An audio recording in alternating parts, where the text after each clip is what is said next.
But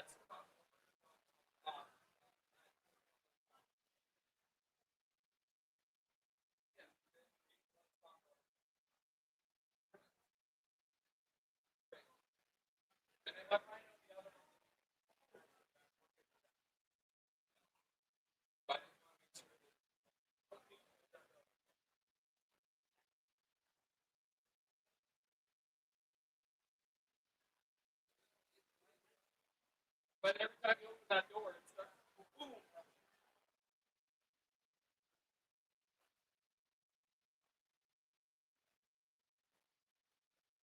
Yeah, my hands would start clearing. Yeah, we can turn off.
Shane, can you just come over here for a second?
you going? Start live stream. Okay. I can barely hear you.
Good evening, ladies and gentlemen.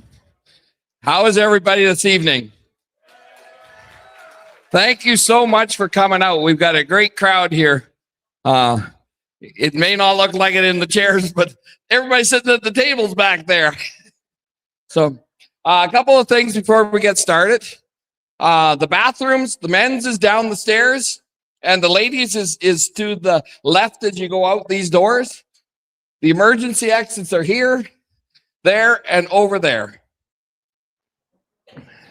There'll be 3 speakers tonight. I'll be speaking first. My name is Shane Meikle. The second speaker will be Mr. Corey Morgan, and the third speaker will be Chris Scott. And we're going to have very short speeches because the important part is your questions and answers. So we'll get started, and I'll go through. And what I talk about is the historic relationship between Alberta and Ottawa. So without further ado, I'll get started. So in the 1880s to about 1905, 1904, 1905, there was a huge American settler movement.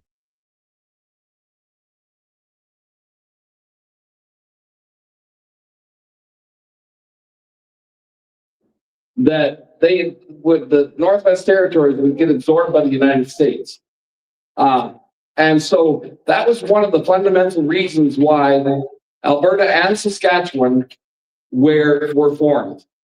How many here have ever heard of the little spit on the map called USONA?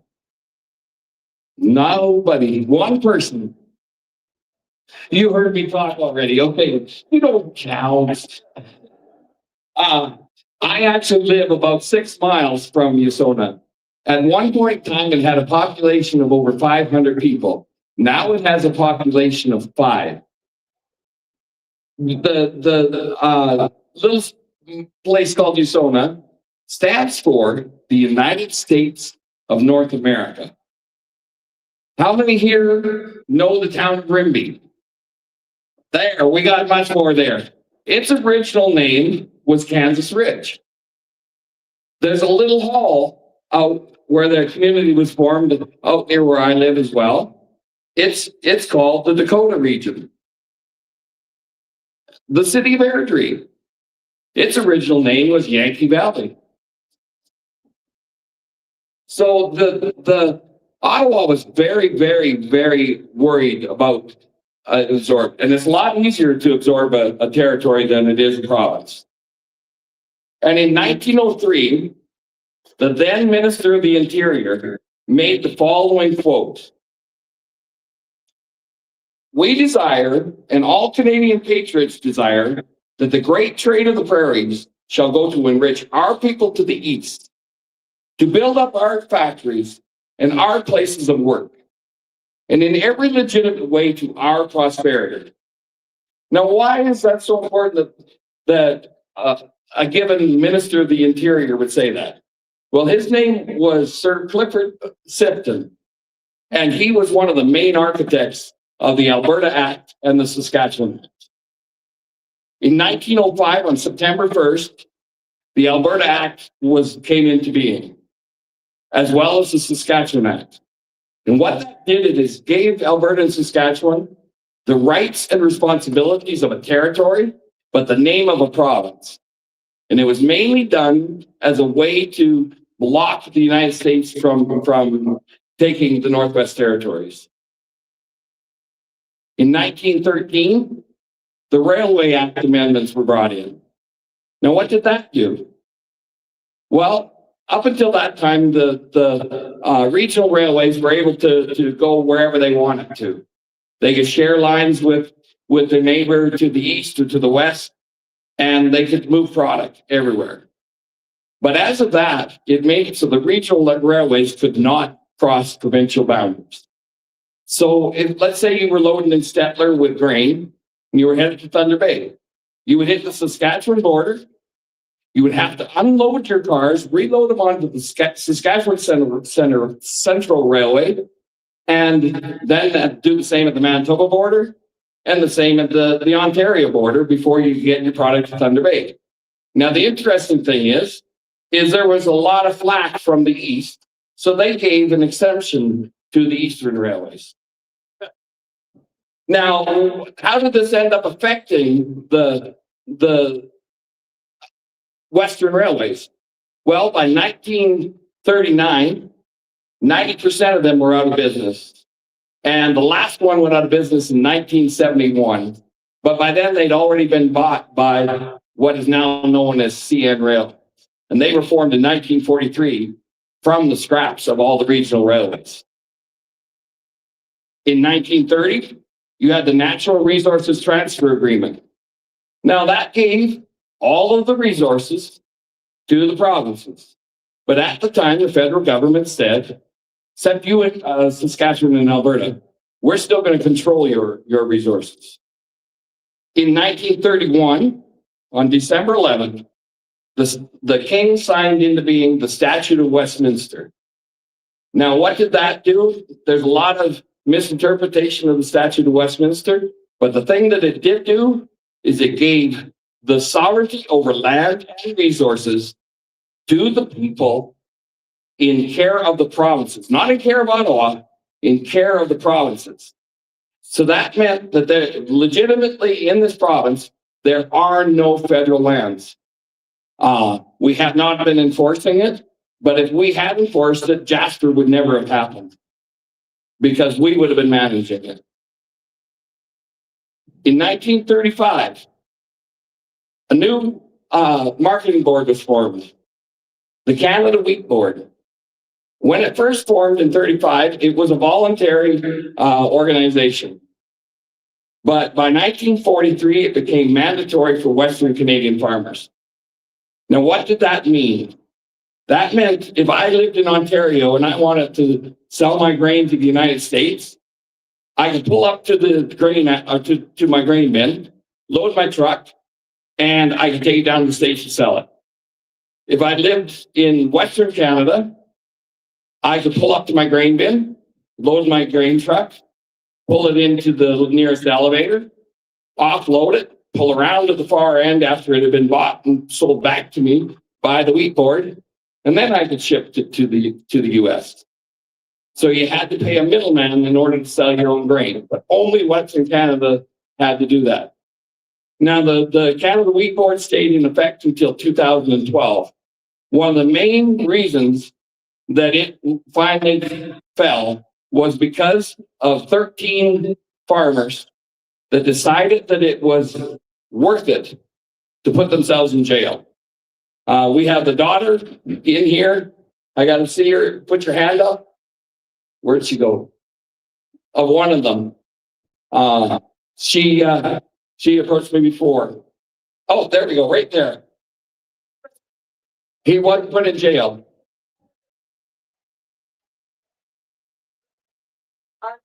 Drive to the other end and reload. Right.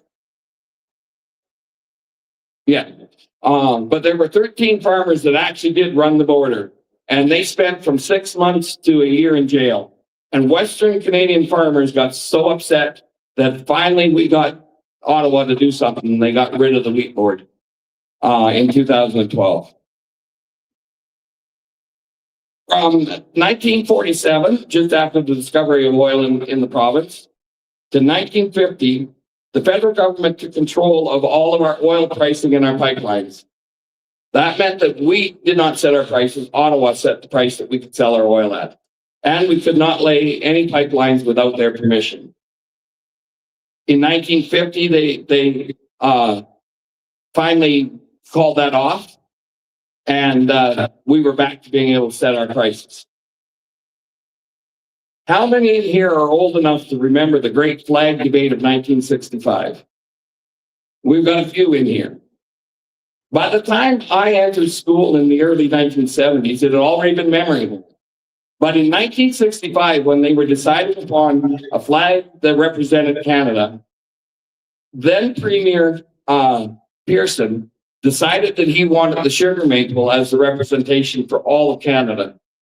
Diefenbaker stood up in the House of Commons, and he very clearly made it clear that he thought that the Manitoba maple or the box elder should be the leaf used on the flag as it was found from coast to coast, whereas the sugar maple is only found in Eastern Canada.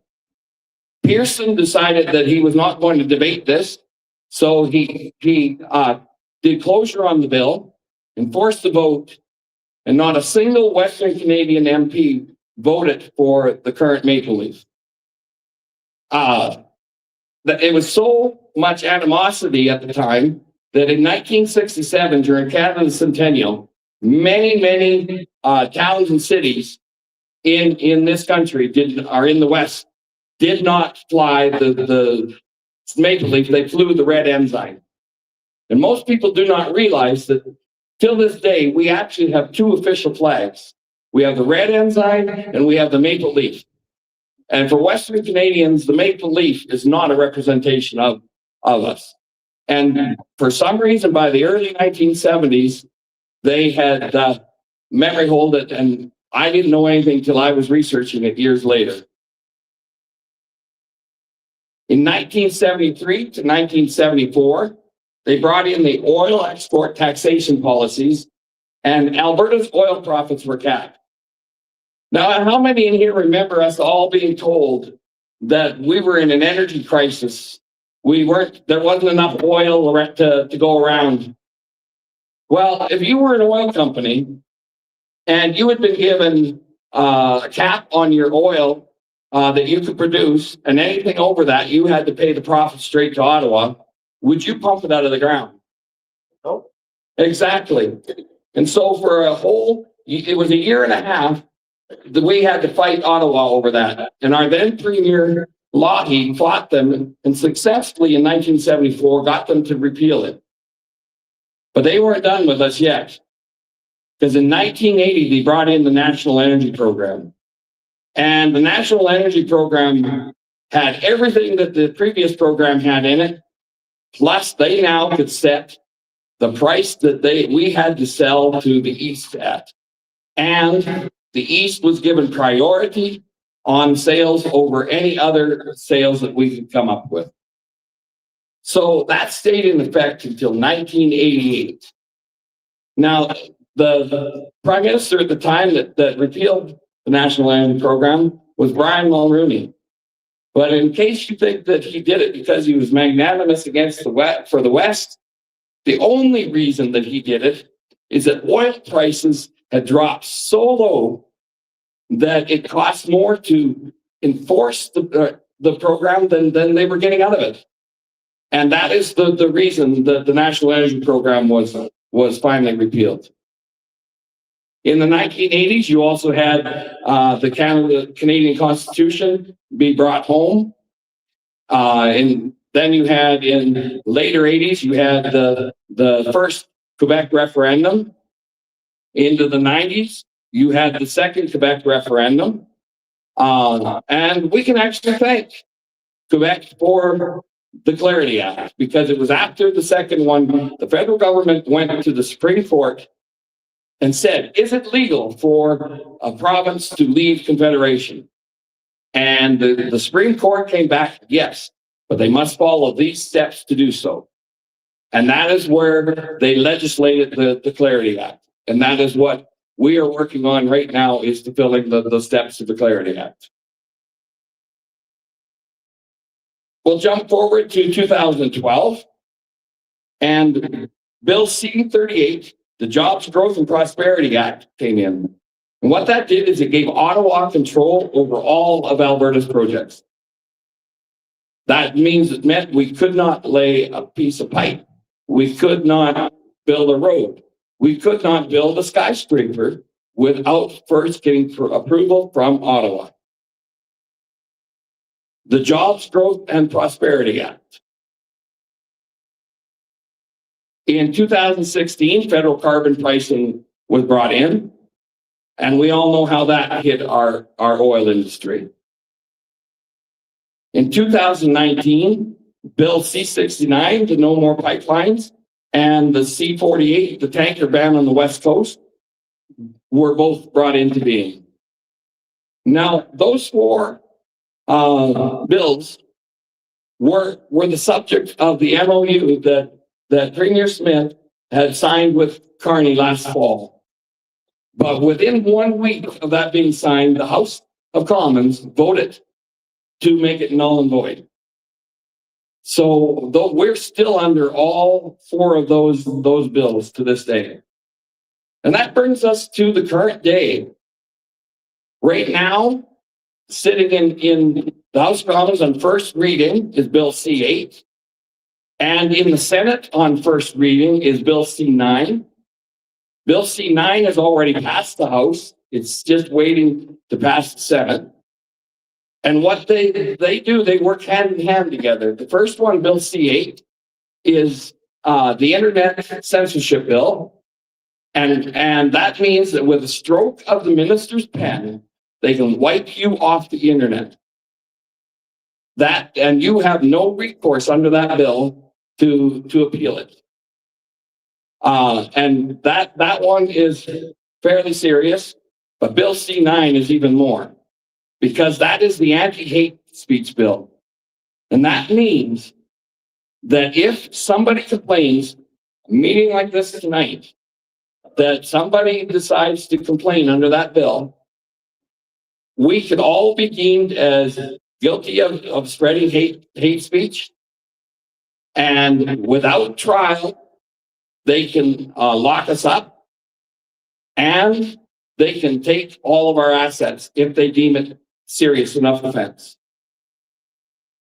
So, in my not so humble opinion, our only recourse going forward is independence to get out from underneath that.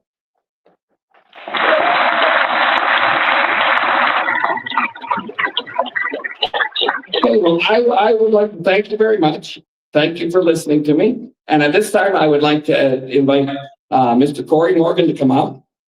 And I don't think I really have to introduce Corey too much, but he is an author. He is a reporter or correspondent with the Western Standard. And he'll tell you the rest. Thank you.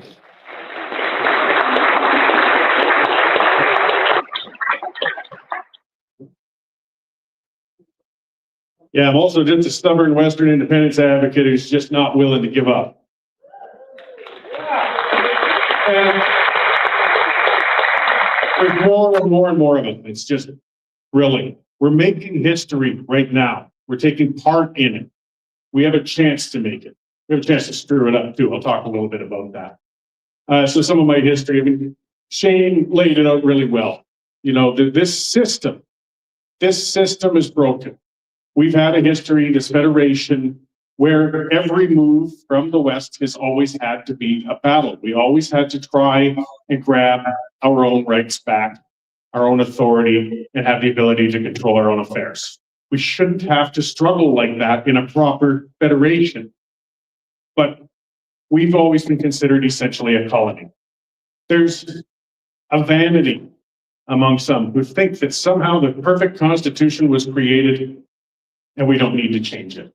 We got to remember when this nation was built and when Alberta came in 1905, we were a tiny percentage of the population of the country. We still punched above our weight in resource because of the agriculture was the big thing at that time. But as far as population went, it wasn't that large. And they weren't looking ahead. I mean, again, people were vain. They didn't think it's not going to grow that much. It'll always be that way. So we can build a system that focuses on the center where in their minds it's important.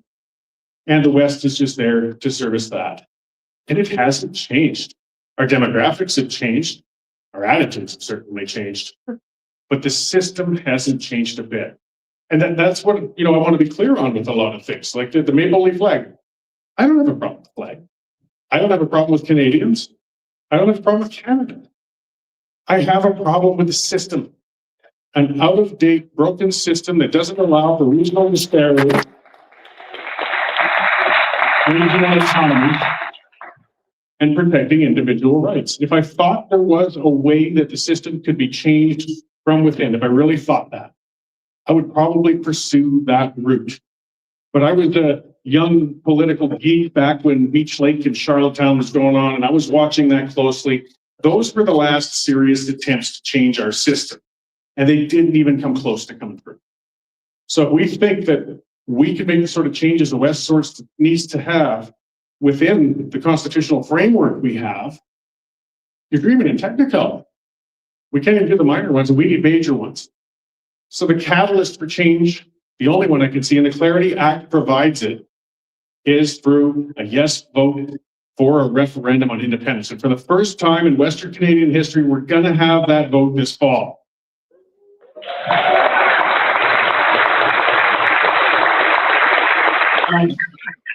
We are fortunate. I mean, we've got a lot of things that have infringed on our freedoms.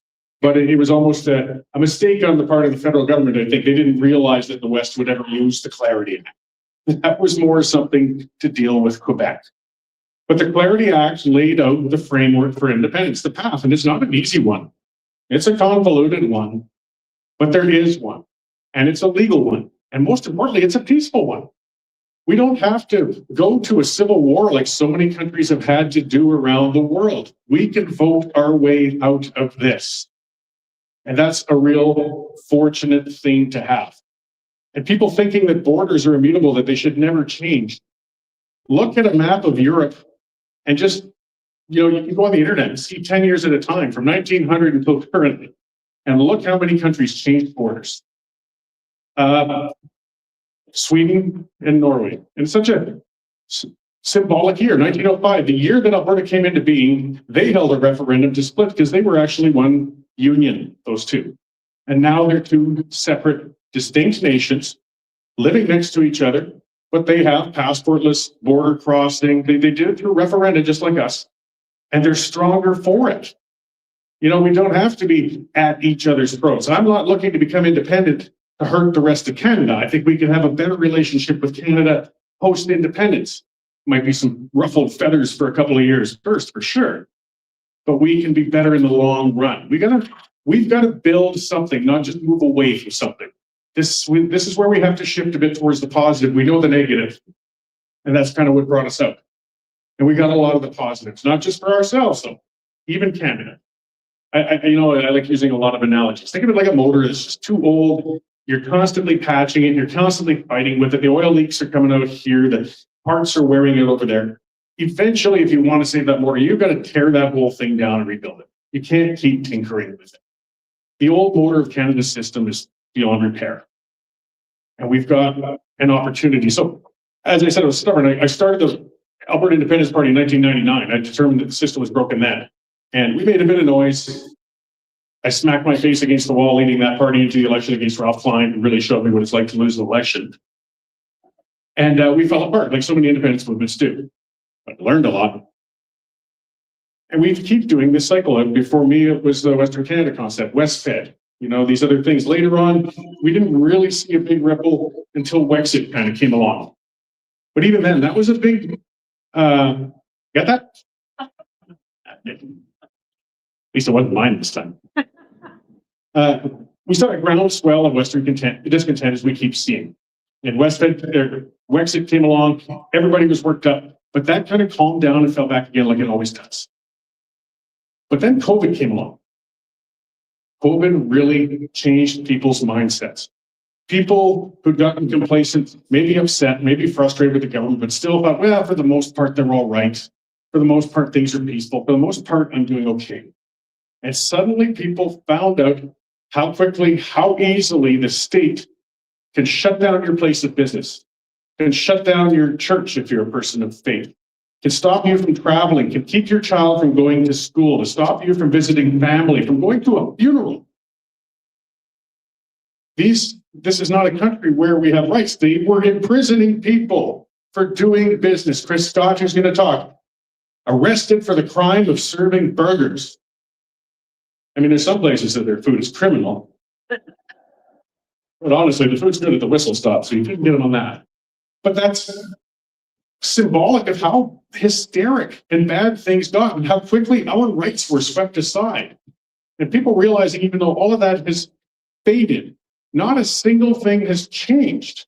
We're one more virus away from being locked down again. So people started to realize we've got to change something. Now, something that came about after that was Take Back Alberta. David Parker out there, he had a beef with Jason Kenney, well over the vaccine passports and some other things. But he did something different. He went to rooms like this all over the province, and he utilized the mechanisms, the tools, the system against itself. He realized you only have to win all the constituency associations. You don't have to win the whole province. And by selling thousands of political memberships, he turned over a recently elected Conservative premier in Alberta without even an election being held. Somebody say that's good or bad, but it was amazing what he pulled off. And honestly, we see David and I together, we don't agree on a lot of things. But I have to respect what he did with that organization. And it also taught Albertans we can stand up and change things that we previously had left alone. Premier Smith's in. Look what happened with the engagement, though. I remember Progressive Conservative Party AGMs in the 90s. This was a party that was in full power with a huge majority. And at their AGMs, there'd be maybe 1,000 people. Now, Red Deer, an AGM, 6,000 people paid, $150 each to come out and participate in a political convention. Edmonton, 3,000. You have to pay me to go there most of the time. And they spent their own money to go there. But this is people becoming engaged, realizing they have to be part of the process. They have to take part, and it's remained. And that same attitude now has maintained through what the APP has done and what we're seeing all over the place right now. This galvanized, organized group of people who are working to make change we never had before. And it keeps surprising me as I'm going around to these speaking events.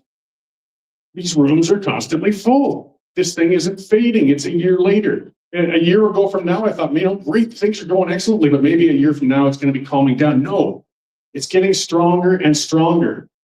I like to ask, or Chris asks or anything, it's an important question in every one of these. It's the only quiz I give anybody. But everybody raise their hands if it's the first time they've been to a meeting like this before. There's a good couple dozen folks in it. But we've been seeing 20 to 50% in the rooms recently with new people coming out to these. This is a living movement. This isn't a bunch of people getting together to drink each other's bathwater and cry on each other's shoulders about the Federation. This is actually drawing newly activated people. And we've got, 7,000, I believe, people who actually registered or more to be petitioners to get the referendum going. That's a commitment. That's giving your ID, that's signing up, that's doing these things. People always thought their civic duty was just to get up and vote once every 4 years, and sadly, only 60% of them often did it. But to have upwards of probably getting into the realm of 10,000 people now ready to get on the ground and work on something like that, you can make an incredible amount of change. And it's steamrolling. We're working towards something. I said earlier, there's going to be a referendum this fall. And something that's hard with this, as I said, we've never had one in Alberta. I can't call somebody up and say, what did you do in the last Western referendum on independence? We don't have a rule book. We're in uncharted waters. I am surprised by this accidental formula of organization that's sort of come about. There's no particular leader. There's no René Lévesque. There's no party. There's no Parti Québécois or something that's leading this. There's not just one group, though APP certainly did a massive amount of groundwork. And Steve Frieda, there's a number of different groups or individuals working, and it's working. It's working. It's still active. These flags are sprouting up all over. These meetings are coming together. People are knocking on doors. They're engaging like we've never seen before. But we still have a ways to go. Politically, whether she wants it or not, Premier Smith has to have an election or a referendum this fall. And I know some people think that she might want to hold it up. Look, she could have shut this down months ago, quite easily. Could have just said the court said it's unconstitutional. I wash my hands. Sorry, guys. It's just the way it goes. Instead, she brought about Bill 14. And then we got this going through the courts and other stuff like that. The bottom line is the authority to hold a referendum still in the end, whether it's through petitions or whatever, still lies in the Premier's office. That's the only one who can actually schedule and call a constitutional referendum. Just looking at the political aspect of it, with all of this engagement, with these thousands of people who want to hold this vote, if she corked that bottle and said, you can't have it this fall, all that energy is going to turn against her. And I'm not asking people to do that. I think she won't need to come to that. They realize that. She will be the next Jason Kenney. Those thousands of people who have been working their butts off for months are not just going to throw their hands up and say, well, she just won't let it happen. No, they're going to go to all those constituencies. They're going to change the nominations. They're going to work towards a leadership change. Politically, she just has to let it happen, whether she wants a yes vote or not. I don't know where she lands on it, but she's been pretty favorable in looking towards having it happen. So through this convoluted path, we're going to get the vote, but still the hardest part of all to come. We've got to win it. And I mean, if a vote was held tomorrow, I don't think we would yet. We got polls that are bouncing all over the map, which goes to show you how little value there is in polls. See them as low as 17% support and as high as 42%. That's a huge spread. That's garbage. So at best, let's split that difference. Let's say it's 35 right now. And what I can say anecdotally from getting around, doing these things, being on public in general or media, I think there's a 35 fully committed, ready to go if a vote were held tomorrow. There's a good 30% saying absolutely no way, it's never going to happen. I'm not going to vote yes in my lifetime. But there's still that big chunk of mushy middle that's not sure. They're thinking about it. They're considering it. They're undecided. That's who we have to reach in this next 5 months. And it's going to be hard. Again, we don't have that structure. So that's what I talk a lot about. We aren't a political party. A lot of people are at meetings like this for the first time. They aren't experienced campaigners. They haven't done something like this before. So this is how we network with each other and help with this, because the task is ours. To ask somebody who's sitting on the fence to vote yes in an independence referendum, that's a big personal ask. That's a big decision for people. They're going to take it very seriously. And we can fight over the facts and figures about equalization or rights and things like that, and they're all important. But if they feel emotionally attached to the old system, the emotions will still make them vote no. And to deal with an emotional case with somebody, that takes engagement one-on-one with a person, not a brochure, not an opinion writer like me, not a worked up YouTube video I put out or something like that, or meetings like this. That takes engagements one-on-one between Albertans, sometimes multiple ones, having respectful conversations and bringing people along, because this is the path to go on. But we can't force people onto that path. We have to engage them and pull them into it. I mean, the number one thing I talk about when you take it on in your own, as your own mission to bring over those undecideds, when you get those opportunities, the guy you drink next to in the bar, the person at the sporting event you go to regularly, the person at work you chat with on a coffee break. How can you bring them over? The best thing is ask them. Don't tell them. They're Albertans. They don't like being told what to do. Ask them. Start that respectful conversation. What is holding you up? Why do you feel we should stay? What are the problems you think are happening? How do you think they could be solved without independence? These conversations can take time and they can take a lot of repetition. We should take it upon ourselves to start those conversations over the next couple of months. I don't know what's going to happen exactly. As I said, in this stretch, the petitioning is going to end right away here, that phase. And then whether a referendum is scheduled, for October, say, whether it comes a week from now or 2 months from now, I don't know. What if it's 2 months from now? I fear us losing this momentum. Petitioning is actually giving people something to do, a way to get out, to engage people, to set up on the highways, to knock on doors. And if we sit for 2 months without that to chew on, there's a chance things could slow down. I hope to be wrong, because I thought things were going to slow down by now anyways, and they haven't, so that's great. But I think we've got to take it on ourselves to make sure it stays active over this next couple of months. There's no law or anything says you can't knock on your neighbor's doors and go out and start talking about these things. None. People saying you can't start campaigning until there's not a campaign period. That's not true. You can always talk to your fellow Albertans at any time.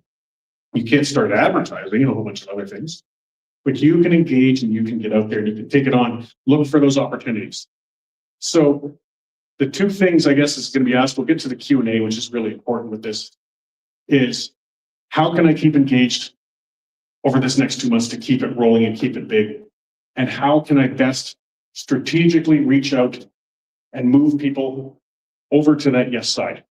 And I'll leave with one final thing, that 30%. I heard a good analogy at a packed room in Calgary last night. They talked about it being a red light, green light, yellow light. With green light, we get the people who are definitely fully on board.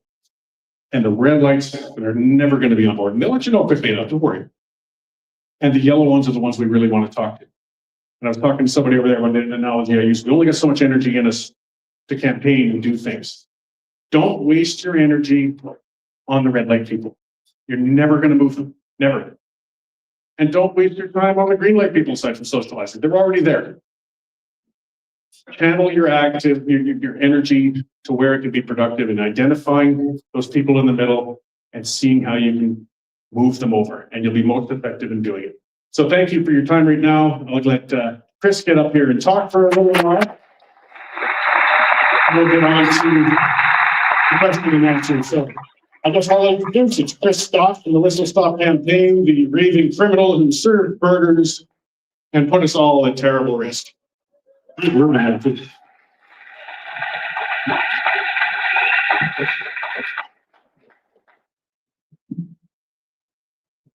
I like to move around a lot, so I don't want to have an accident here. Well, good evening. Thank you all for coming out tonight. It's great to be down here. This is, I think, the third or fourth time I've spoken in this venue, and it's generally always packed house, which means that you folks down here, you care and you're engaged, and you care about the future of your province. Is that kind of correct?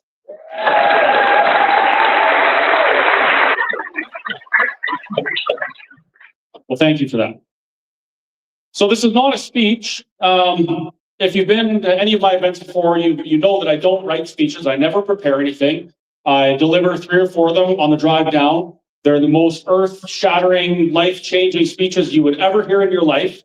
They would bring anybody to our side, to our cause, but I forget them by the time I'm here, but I guarantee you they were great.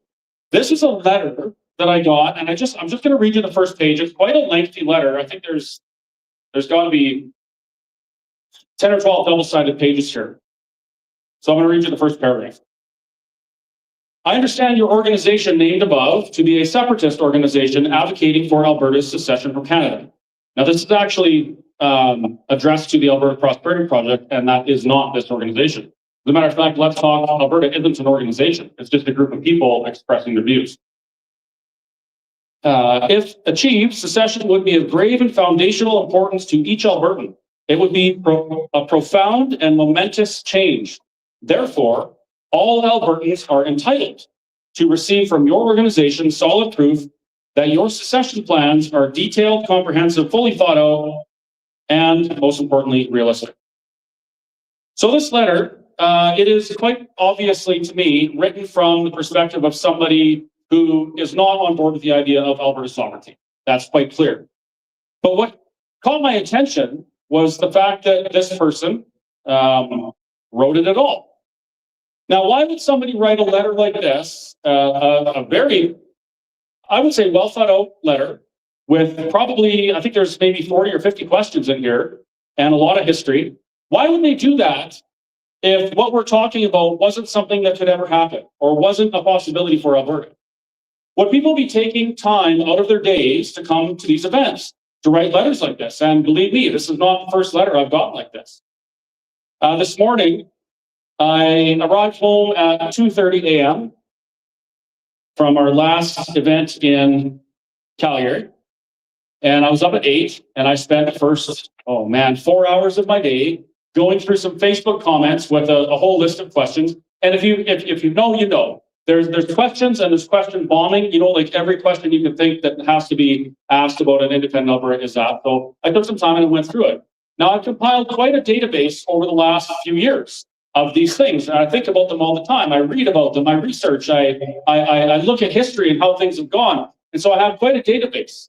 And now I can take a list of questions like that, I can run it through AI, and it will pull from everything I've done in the last 5 years and spit out responses to all these things, which is very handy because I get the same questions a lot, like a lot. And in that letter, I would say roughly 3/4 of those questions are questions that I have specifically answered at meetings just like this. Doesn't make them irrelevant, and it doesn't mean that people shouldn't ask, but this is why we're doing these events. We need to get this conversation to every corner of Alberta.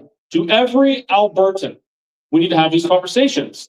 I am blessed to be able to come and speak my mind, share my views, and express myself in this way. And part of that blessing comes with being able to engage directly with people who may or may not agree with my views. And so I know there are some in this room today who don't agree with my views, and thank you very much for being here. I'm looking forward to your questions. So the reason I say all that is because, you know, there's this, not so much now, but up until recently, this whole idea was just blown off as never happened. Small fringe minority. You're just a bunch of dirty separatists. We're going to ignore you. And now all of a sudden that's changing. The tone is changing. It's no longer, oh, it's never going to happen. It's, oh, it can't happen because this. What does that mean? That means people are realizing that this is a possibility. And we need to have the conversation, because the question that each one of you are going to be asked in October is not to be taken lightly. This is not a small thing. The question that you're going to answer will have serious and lasting implications for not only your future, but the future of your children and their children. And since that's the case, and since it is almost inevitable that this question is going to be asked of you, we need to start talking about it. In that letter, I would say there's, being gracious, I would say maybe 40% of the comments that are made in that letter are assumptions of one fact, not quite realistic. And we see that a lot. As a matter of fact, I would say at least half of the conversation, half of the questions that we get are based on assumptions of law or history or politics or something like that that don't really hold much water. But we have to talk about those as well, right? We need to sort through the fluff, find the facts, and get to a place where we can confidently answer that question. Would you agree with that? At the very least, regardless of what side of the fence you're on, right? We can't do that if we spend all our time spinning our wheels, dealing with things that are, I don't want to say irrelevant, but not as relevant as the main points. So getting to some of the main points, I am well aware that in a democracy, if there's something you don't like, that's just kind of the way it is. Not everybody's going to agree on everything. And there's nothing wrong with that. We're allowed to have differing opinions. Sometimes we're going to be happy with government, sometimes we're not going to be. What I've realized about Alberta and Western Canada within Confederation is no matter how unhappy we become with the state of the Federation or the way things are going or the policies that affect our lives or the governance that governs us, there's really not very much we can do about it. We've tried everything from the West wants in, with the Reform Party, that was the slogan. We want a seat at the table. We want to participate in Confederation. We're grown up now. It's time our voices were heard. To what can we do to insulate ourselves against the federal government that may not be aligned with what Alberta wants, in the Harper area, with the firewall letter and those types of things. We've tried those things. We've tried, asking for constitutional amendments. A good example is a referendum we had here in Alberta during the Jason Kenney tenure, where he asked Albertans if they wanted to continue with the equalization program. 62% said no, which means Alberta doesn't agree that they want to be governed in that way or have a policy that affects them in that way, and nothing happens. Why? Because it can't happen. That's my problem. All of the individual policies are less important to me than the overarching concern that as a Western Canadian, you cannot effectively influence the outcome of not only a federal election, but the policies and legislation that federal government imposes on us in those 4 years. And if history has shown us one thing, that happens over and over and over again. And we haven't been able to do anything about it. I used to be the guy that said, I want a referendum on Alberta independence because I want leverage. We've never had leverage, right, with the federal government. Quebec has some leverage, and they got a pretty decent deal. I wanted leverage so we could fix some of these things. I wanted to be able to have the Constitution opened and make some of these things that create an inequity between East and West remedied so that we could be unified, so we could be strong and free from sea to shining sea, so that I didn't feel awkward about the Canadian flag tattooed on my back. This whole thing was to make me comfortable about my tattoo, but I wanted that. And in my pursuit of this question that we're going to be asked, I made a startling discovery, and that was, this isn't a system that's broken. It's not a system that was supposed to be equitable. On the contrary, it's working exactly as it was intended. And Shane shared a little bit. He gave you that quote that Minister of the Interior Clifford Sipton delivered in 1903 or 4 in the steps of the Winnipeg Legislature. We desire, and all Canadian patriots desire, that the great trade of the prairies go to build up our factories and places of work and enrich our lives in every conceivable way, that kind of quote. That was in 1903, before Alberta existed. And to this day, that quote rings true. Whether it's the Wheat Board or the CFIA or the No More Pipelines Bill or any of these things, that has been true right from the beginning.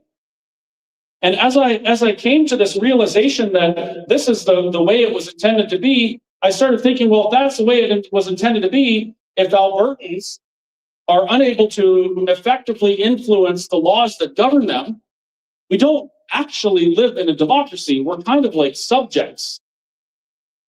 We're slaves to somebody else's will. We don't have the sovereignty that we should have to chart our own course forward.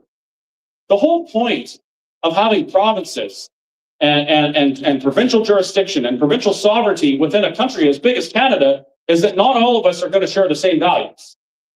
That's why countries historically get smaller. They don't get bigger, because as populations increase, the divide is wider. People are more different. Their values change. They're not aligned, and they don't want to be governed under the same laws. So the purpose of having provinces that are sovereign, and we're supposed to be sovereign in most of these jurisdictions, is that so we can peacefully coexist. It isn't supposed to be a situation where we just have to go along with what's done to us. That doesn't work, and it causes a lot of resentment and anger. How many people in this room have felt angry at the federal government in the last 10 years? Almost everybody, for one reason or another. And this is not a partisan thing. This is not a left or a right thing. This is Albertans have never been able to effectively control their futures. And that is a big problem for me. It's a big problem.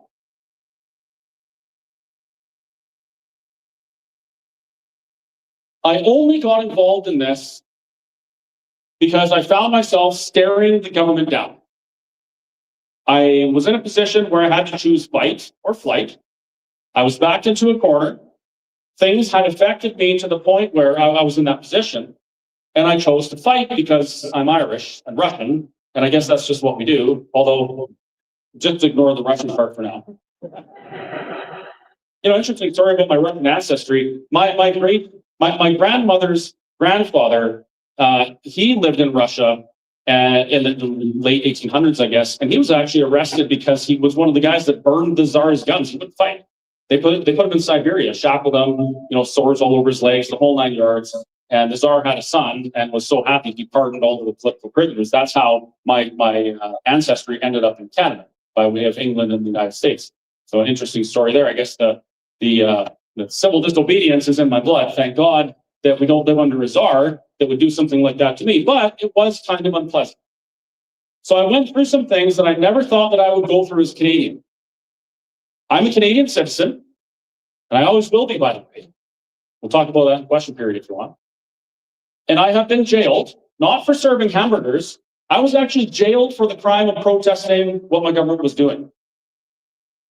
I have also attended church services illegally, under cover of darkness, hiding from my government, because I knew that we would be fined or arrested for attending church services. I had a judge say that I had caused immeasurable and irreparable harm to the people of Alberta without ever having seen any evidence to support that. Even the government lawyers were like, what the heck is this? We never said that. And then told me that before I expressed my views, I had to deliver the government's message about vaccines. Not everybody goes through these things. And if I hadn't gone through those things, I probably wouldn't have been activated and moved from a place of political apathy and laziness, to be fair, very lazy, to a life of advocacy. We only get involved when something affects us. And that's not partisan, that's not a left or right thing either. But something affected me. I started fighting for my survival. And one of the things I had to do to fight for my survival was learn. I had to dig into the Constitution. I had to dig into the Charter of Rights and Freedoms. I had to go back even to the BNA Act. I drove to Parksville in the middle of one of the worst blizzards I've ever seen, on the number 3, by the way, the Crow's Pass. That was, ask Jessica, it was terrifying. There's still claw marks in the ocean handle or whatever it's called. To meet with the last signatory of the Charter of Rights and Freedoms, the Honorable Brian Penford. I drove out there. I sought out the people that knew the information because I needed to know, because I needed to survive, and I needed to make a difference. I needed to change things. The education that I've been forced to endure over the last 5 years is more than I've learned in the rest of my life. This is why we need things like Let's Talk Alberta. I am not funded by Donald Trump. I'm not funded by the Americans. When I started this group, or whatever we call it, tour, speaking thing, I phoned my friend Shane and I said, Shane, we're going to do this tour. You're the coordinator. And he said, okay. And I started booking venues out of my own pocket. No foreign funding, no federally registered charities supporting me. It was me and a group of my friends wanting to engage with Albertans about a very, very important topic and a heavy question. And this is the culmination of my experiences to date in my very short 6-year active political life. Realizing that at the heart of everything we're doing is education, getting to the facts, sifting through the fluff and finding what's real. We see on the news, the state-funded media claims that I am a racist, foreign-funded actor because I believe in Alberta sovereignty. None of those things are true, except for I believe in Alberta sovereignty. I've heard from a young man at an event in Edmonton that he would never support independence. because the day after the referendum, Alberta will be $500 billion in debt because the separatists went to the United States and got a $500 billion loan. And I'm like, I'm thinking, wait, okay, what's this about? Oh, now I know what this is about. And I said, that's not true, right? People have been talking about these things, asking if it was a possibility to have a line of credit, but nobody has a loan. We haven't had a referendum. We don't have the authority. Nobody has the authority to do that. It hasn't been done. Yes, it has. I saw it on CBC.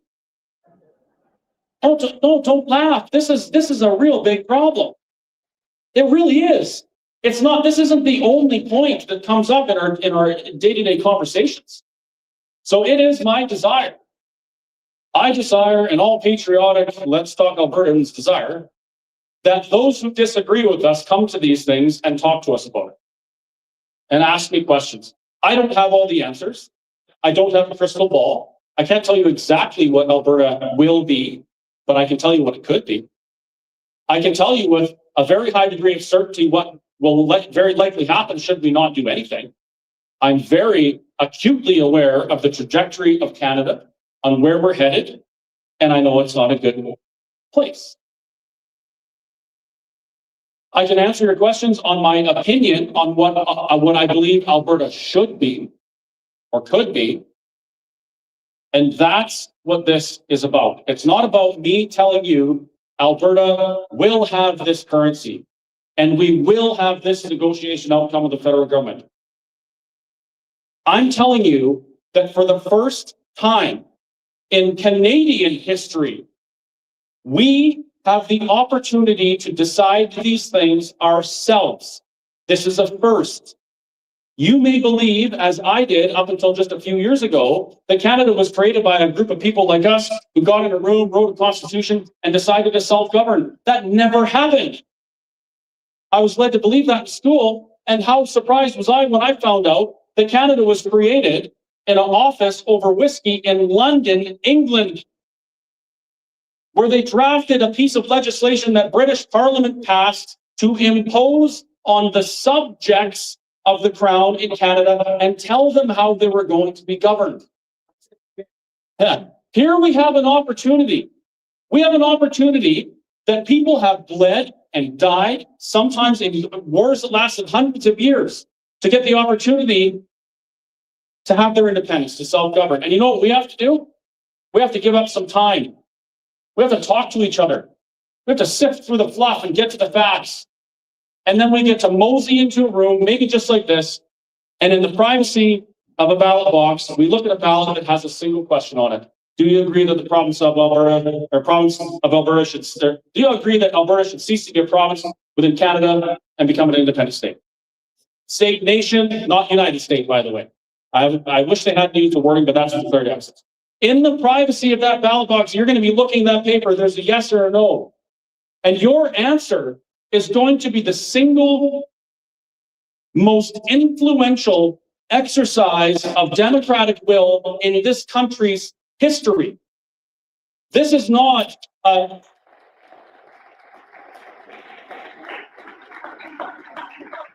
this is not a small thing. It's not a light thing. This isn't an election. This isn't a politician. This has nothing to do with Danielle Smith or Donald Trump or Pierre Poilievre. This is about the will of the people for the first time in Canadian history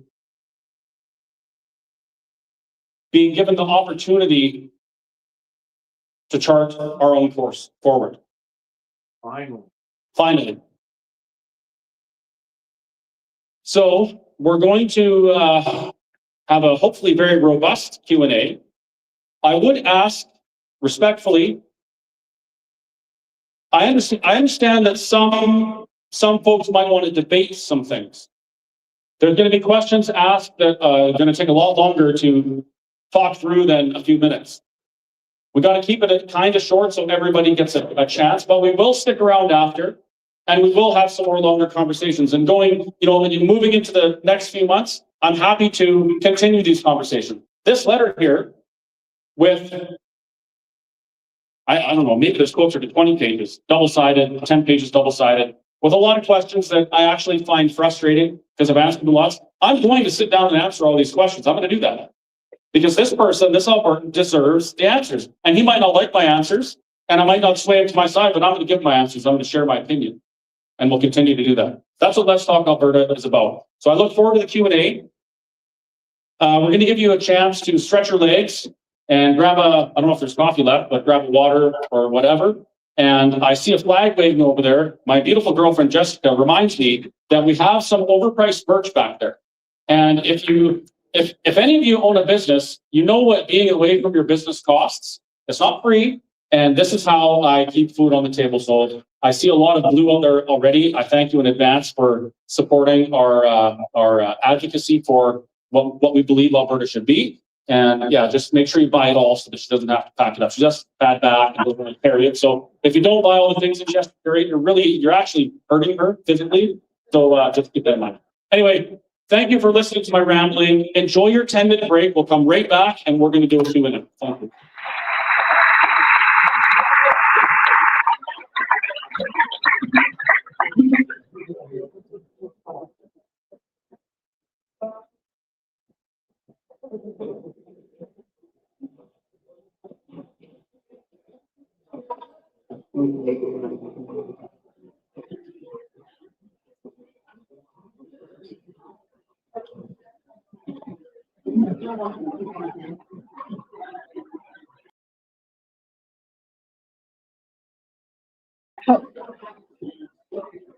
Yes.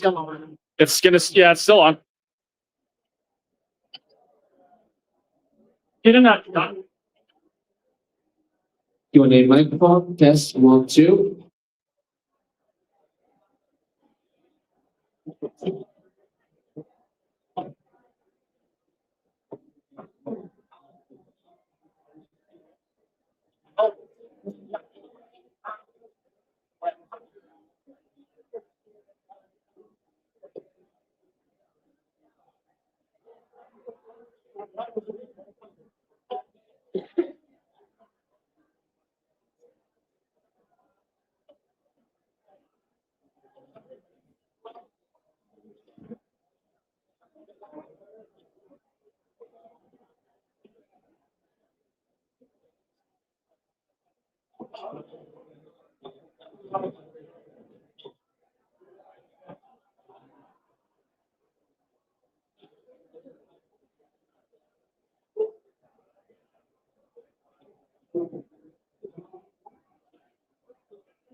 So the way it's going to work is that it's going to be a lineup.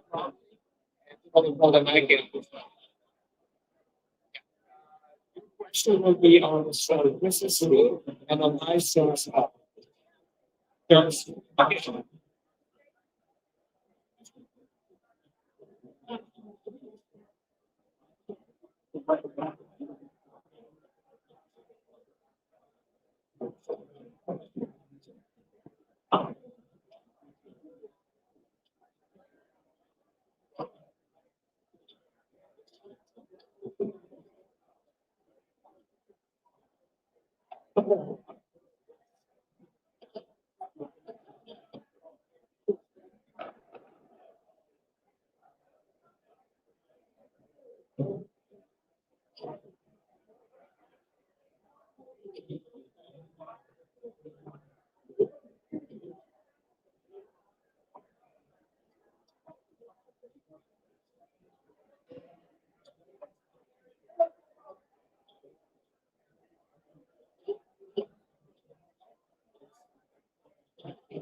Okay, ladies and gentlemen, this is your 2-minute warning.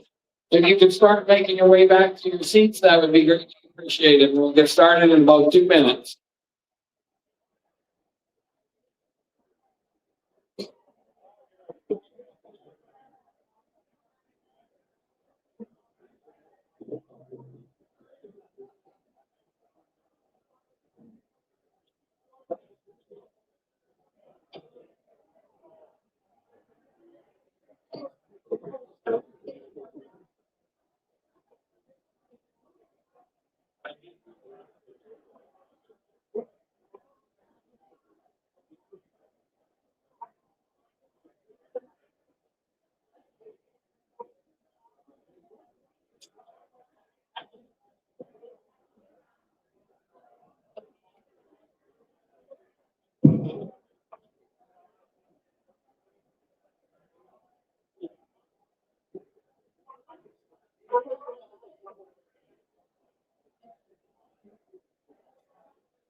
Back to my roots, steeped in deep invocations, sweat and blood, the value of hard work, common sense and hope and truth, the family of freedom, and the value of our roots.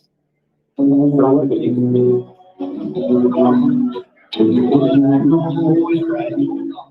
in the face of our opposition, stand my ground and fight.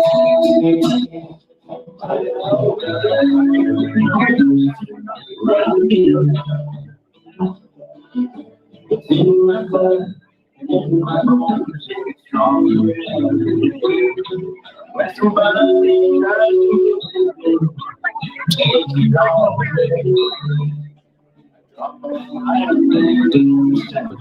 Stand my ground.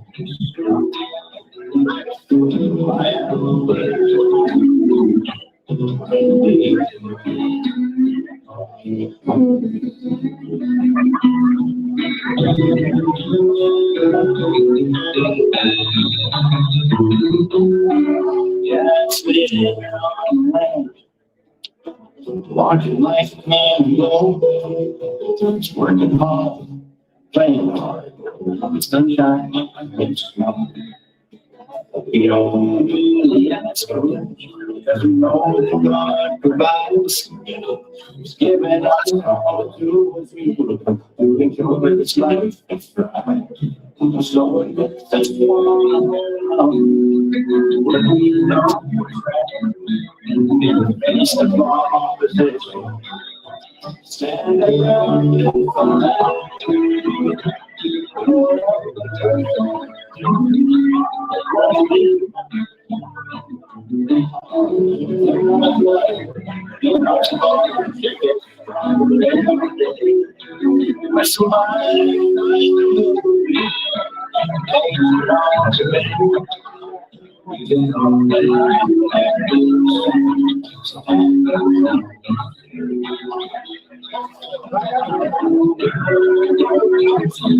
You get high.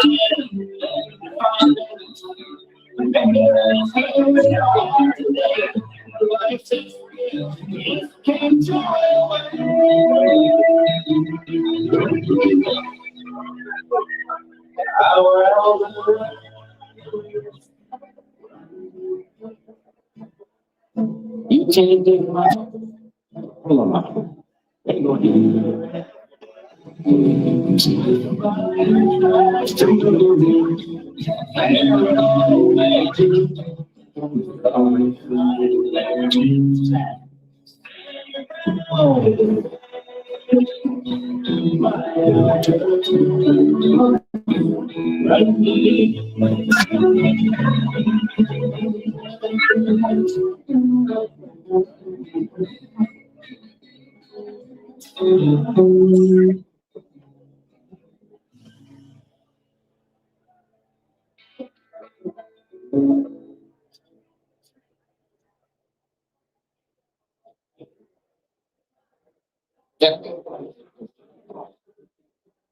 Okay, if I can get the other two gentlemen to get up here, we'll get started.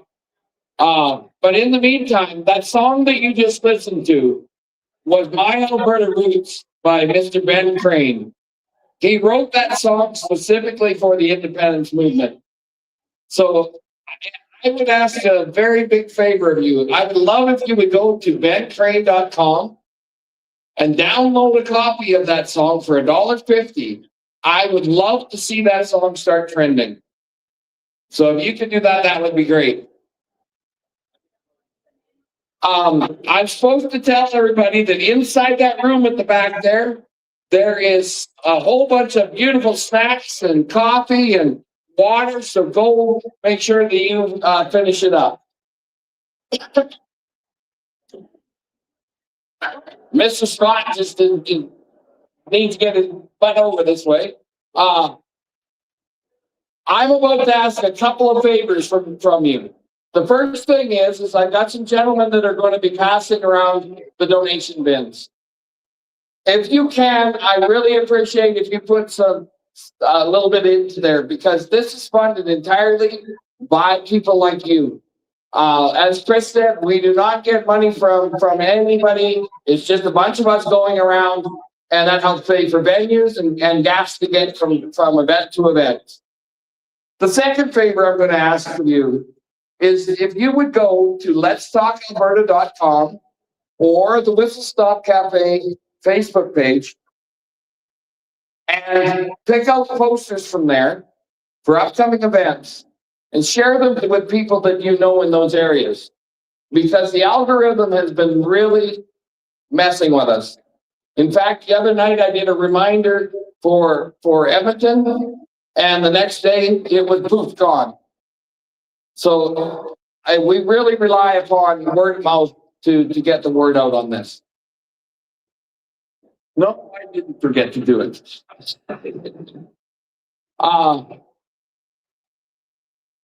see. Is there anything you want to add to what I just said? I didn't listen to anything you said. Of course not. So, way we're going to do the question and answer tonight. So I'll get the gentleman to start passing it around. But I will get you to go over. You can see Dan in the blue ATP shirt over there. If you would line up behind him and with your questions, he is not going to give you the mic. He will hold the mic. And please keep your questions short and succinct, if you can. That would be greatly appreciated. So just to be clear, folks, when you chip in for these events, you're helping cover costs of venues, travel, those types of things. Nobody's getting rich. We drive crappy cars, and even if we don't bring in enough to cover the event, I'm still going to pay for it. So I'll just keep doing it until I can't. But so far, it's been great, and been able to at least meet our costs. That we're not visible because of the post. Okay. Okay, I guess we're ready. No, I will not give you the recipe for my cinnamon buns. Hi, thanks for coming and thanks for inviting us. And Chris, especially, your talk was really, really good. Folks, if you can keep the noise down, I really want to hear the questions. You're here at Danielle Smith's riding. A couple years ago, she won this riding in a landslide. And in the election in which Danielle won this riding in a landslide, there were two separatist candidates from two different separatist parties. And between them, they got like 3% of the vote. And that worked out well for Danielle because she had the word conservative and they had the word separatist. And so nobody had to just vote separatist. They could vote for her. So now in your range of like 17% to 42% or whatever that, your polls, give you for support, it's due to Danielle, right? And so we both have a Danielle poll now in that she is the most powerful conservative in Canada, and she's more powerful than the entire separatist movement. And so right now, your momentum and your strength and your visibility and whatever the number is between 17 and 42 is owed to the visibility that Danielle has given you. And she is the most effective separatist leader right now, and effective in terms of moving the cause forward, giving you platform, giving you visibility. Danielle has been excellent for separatism, but she won't acknowledge you, which means she's got it in her back pocket that she can turn on you. And you know this. And you have to expect that maybe she will turn on you. So the question is about long-term vision. Because if it doesn't all come together for you in October, then what? Because when Danielle turns on you, as she probably will, you won't be able to use the word conservative because she's outlawed it. And probably just what everybody in this room wants to be conservative. They say they're conservative, but they can't be conservative and separatist unless Danielle lets you. Okay, I think I understand the question. First off, I want to point out that Danielle Smith was elected before this gained this type of momentum. I do not believe that she is the most effective advancing political force for Alberta independence. That was actually Mark Carney.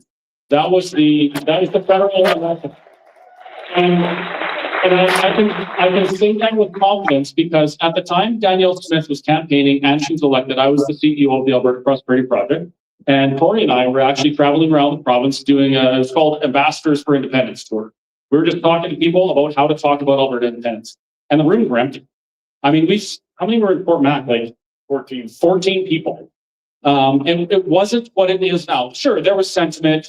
Obviously, it had really dropped quite a bit because we had some successes, right? We got rid of Jason Kenney. We elected Danielle Smith, and people had some political saviors they were looking at. But while she was premier, this wasn't like this. We weren't filling rooms. It wasn't until the federal election. And I really believe what I've heard from Albertans, why they got off the fence and came to the side of Alberta sovereignty, was they realized that if our federal election can be called at 8:09 or 8:10, and our ballot boxes hadn't even been opened yet, that's a very telling problem. And so the independence movement was already primed. The network was there. We've been having the conversation. The seeds were planted. So I believe it was Mark Carney that was the most effective independence leader, and he continues to be. One of the other major talking points that I hear from people is I didn't agree with Alberta independence until I watched this last border crossing. Like, how frustrating is it for Albertans, for whatever political stripe, to know that their voices don't, it's a little feedback there, Max, to know that their voices don't carry any weight in the federal spirit. As for whether or not she backs independence or not, she's been pretty clear that, and actually in some heated arguments that people don't see, that she believes in a united sovereign Alberta within a united Canada. And that's been a very contentious point for a lot of the, I would say, not leaders, but forerunners, forefront people in the independence movement, because they expect that because conservatism in Alberta has a good proportion of independence-minded Albertans, they expect that Danielle should get in front of that. Problem is, nobody's given her a mandate to do that yet. There has been no measurable metric by which she can get in front of that kind of parade, and she continues not to do so. One thing that I've watched her do that I respect is that she, for better or for worse, and she has to take the Rotten Tomatoes after she does it. She's trying to get government out of the way so that people can have their vote, have their voice. And I think that's what government is supposed to do. They're supposed to get out of the way so that people can speak. And I can see from the other perspective, that might seem like, oh, she is supporting this thing. But I don't believe Smith will support either a yes or a no until she knows what the size of that parade is. One of her favorite things, her favorite quotes is, it's a Ralph Klein quote. I don't create the parade, I just find it and get in front of it. And that's what she's doing. I hope that answers it. Corey, I'm sure you have. Yeah, I just want to go a little further, kind of to what I was talking about with the amount of energy we can dedicate between now and voting time and the referendum. And I know some people have issues with the UCP or mistrust of Premier Smith or whatnot and everything. But you know what? The time to dedicate that energy then to displacing Premier Smith or changing parties, changing government is October 20th. We got to remain laser focused on the referendum. Don't waste your energy going after the provincial government. As long as she's giving us a referendum date, that's all I'm focused on right now. As Chris said, people say, oh, the day after she'll just ignore it. Well, no, she won't. Not if 60% of the Albertans get up and vote yes. She will not. I promise you that. So it's up to us stay focused on getting the referendum and focused on getting the yes vote. And the provincial government's important, but in the meantime, spending your battle going after her, you're just wasting precious energy that could be dedicated to winning that yes. And that's really why the independence movement has come as far as it has, because this isn't about politicians. There's no politicians involved. They tried to get involved and they get all panty in a knot when they realize the people don't let them take it over. Like there really are no politicians involved. They dip their feet in and then they run away right away because they can't control it. But Corey, for the other part of that question, do you want to maybe just talk about the idea of the parties and why we see what we do now with parties, specifically in the Defence Party? Well, that's something, and a shameless plug for my book. I've sold out, actually. That's why I don't have any copies here. Sovereign to stand, you can get it at Amazon. One of the points I made is I formed an independence party in the end of the 90s. I thought that was the path to get there at that time. That's how Quebec moved ahead. That's how they got things together. It failed catastrophically. Thankfully, we've had probably 7 or 8 other independence parties form and fail. So it wasn't just me, we were all failures. So I wasn't alone with it.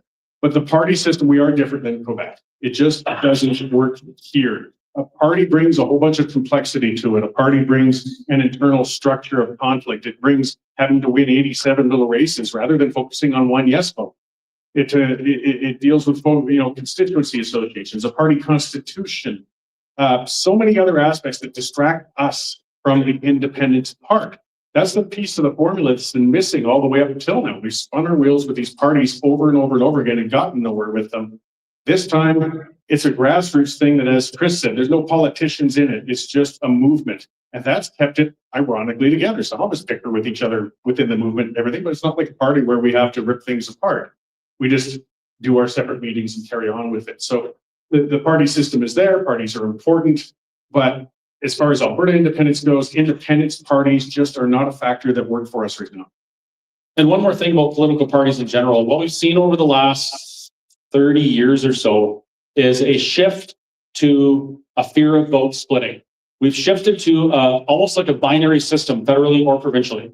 And the reason is, I think those, that they know that people are fearful of the other thing. So they'll support something and maybe sacrifice some principles for it. So we saw the Reform Party was like a political revival, right? It was huge. That was I still can't even believe that even happened. That it went from 0 to 100 just like that. Then they were fearful that they would lose. So they joined with another party, and they conglomerated. So now there was no choice anymore. And the same thing happened in Alberta. We had the Wild Rose, and we had the NDP, and we had the Progressive Conservative Party.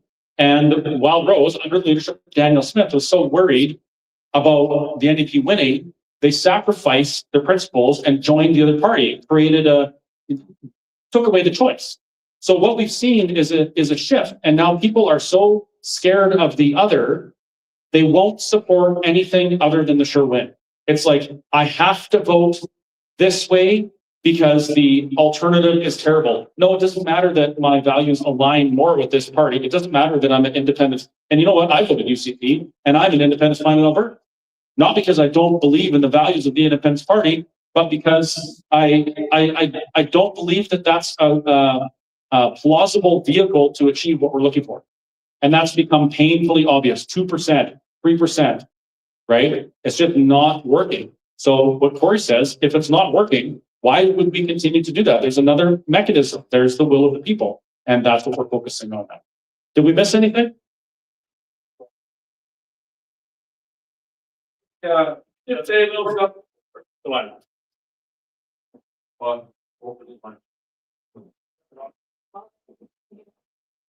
ahead. All right. Yeah, I have some notes.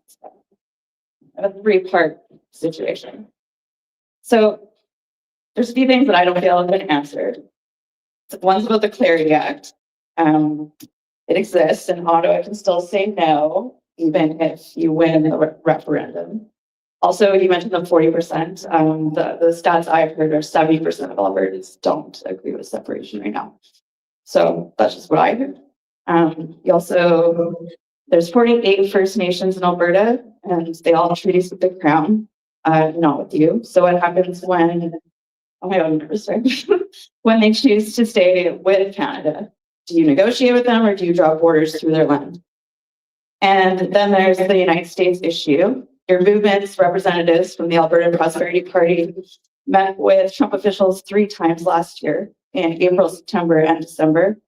They asked for a $500 billion credit line for those times. The Treasury Secretary called Alberta a natural partner for the US, meanwhile, a network of 20 fake YouTube channels using AI avatars and deepfakes have pushed separatist content for nearly 40 million views. One of their voice actors has even slipped in and used like Atlanta prosperity projects, so it's like clearly fake. So this is just like recent news. So that's the thing. So it's just alluding that there is foreign interference with the separatist movement. They want Alberta's resources. They're running out of fresh water due to all the data stuff, all that kind of stuff. Okay. Yeah. So after all that, Max, sorry, can we take these? We'll just do them one at a time because we're never going to remember it all. So let's go with the first one and we'll talk on that and then move on.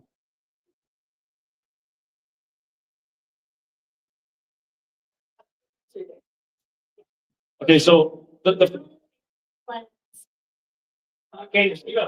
Sorry, so the lady asked about the money, the last part, that was the 500 billion loan asked, that just keeps coming up in places, and I know that there's has been disputes, but she just wants it addressed again. The previous part was the indigenous communities and how is that navigated. So that's we'll deal with those first here. Yeah.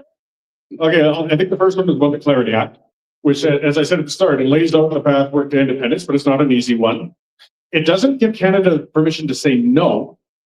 It does say a negotiation in good faith has to begin. And that doesn't guarantee a negotiation leads to independence. No, it could lead to a stalemate.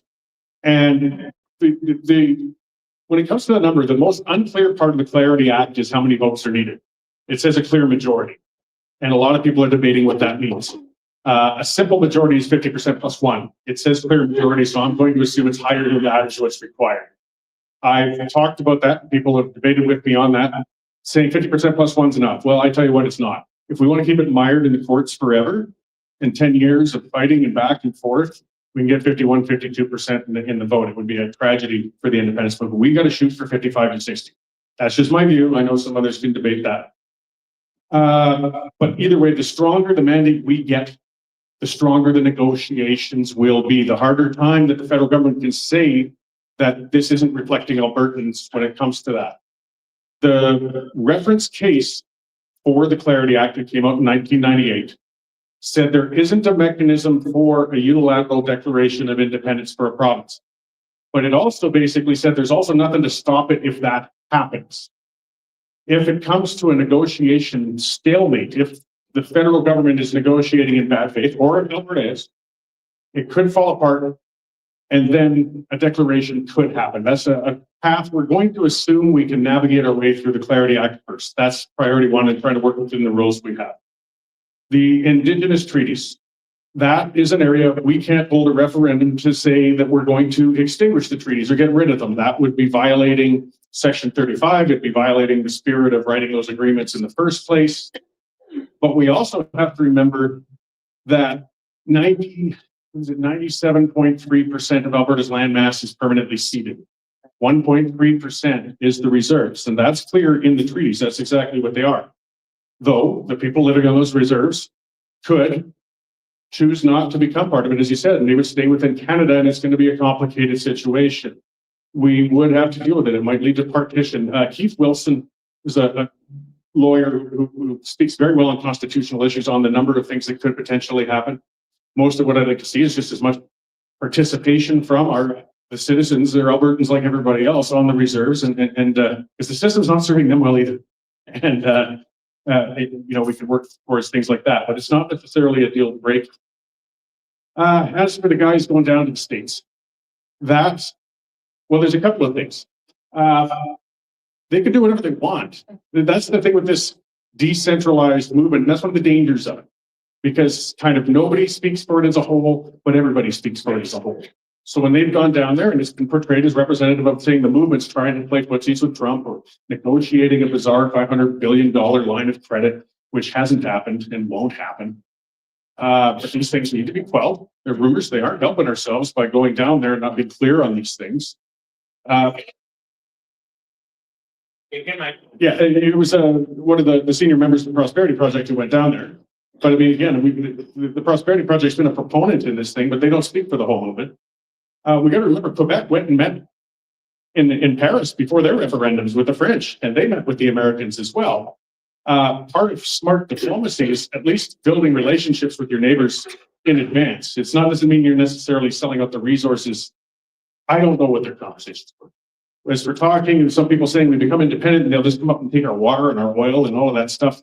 The question I keep throwing out is what's stopping them now? There's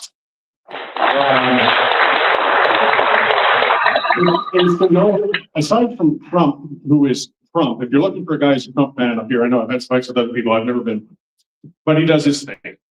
And his 51st state stuff has been very damaging, I think, for the independence movement and just in relations in general. But either way, aside from his musings, there's no real appetite for annexation of Alberta in the United States. It's not there. He can go on about what he goes on about, but they're starting to call him the taco because he goes all over the place with things.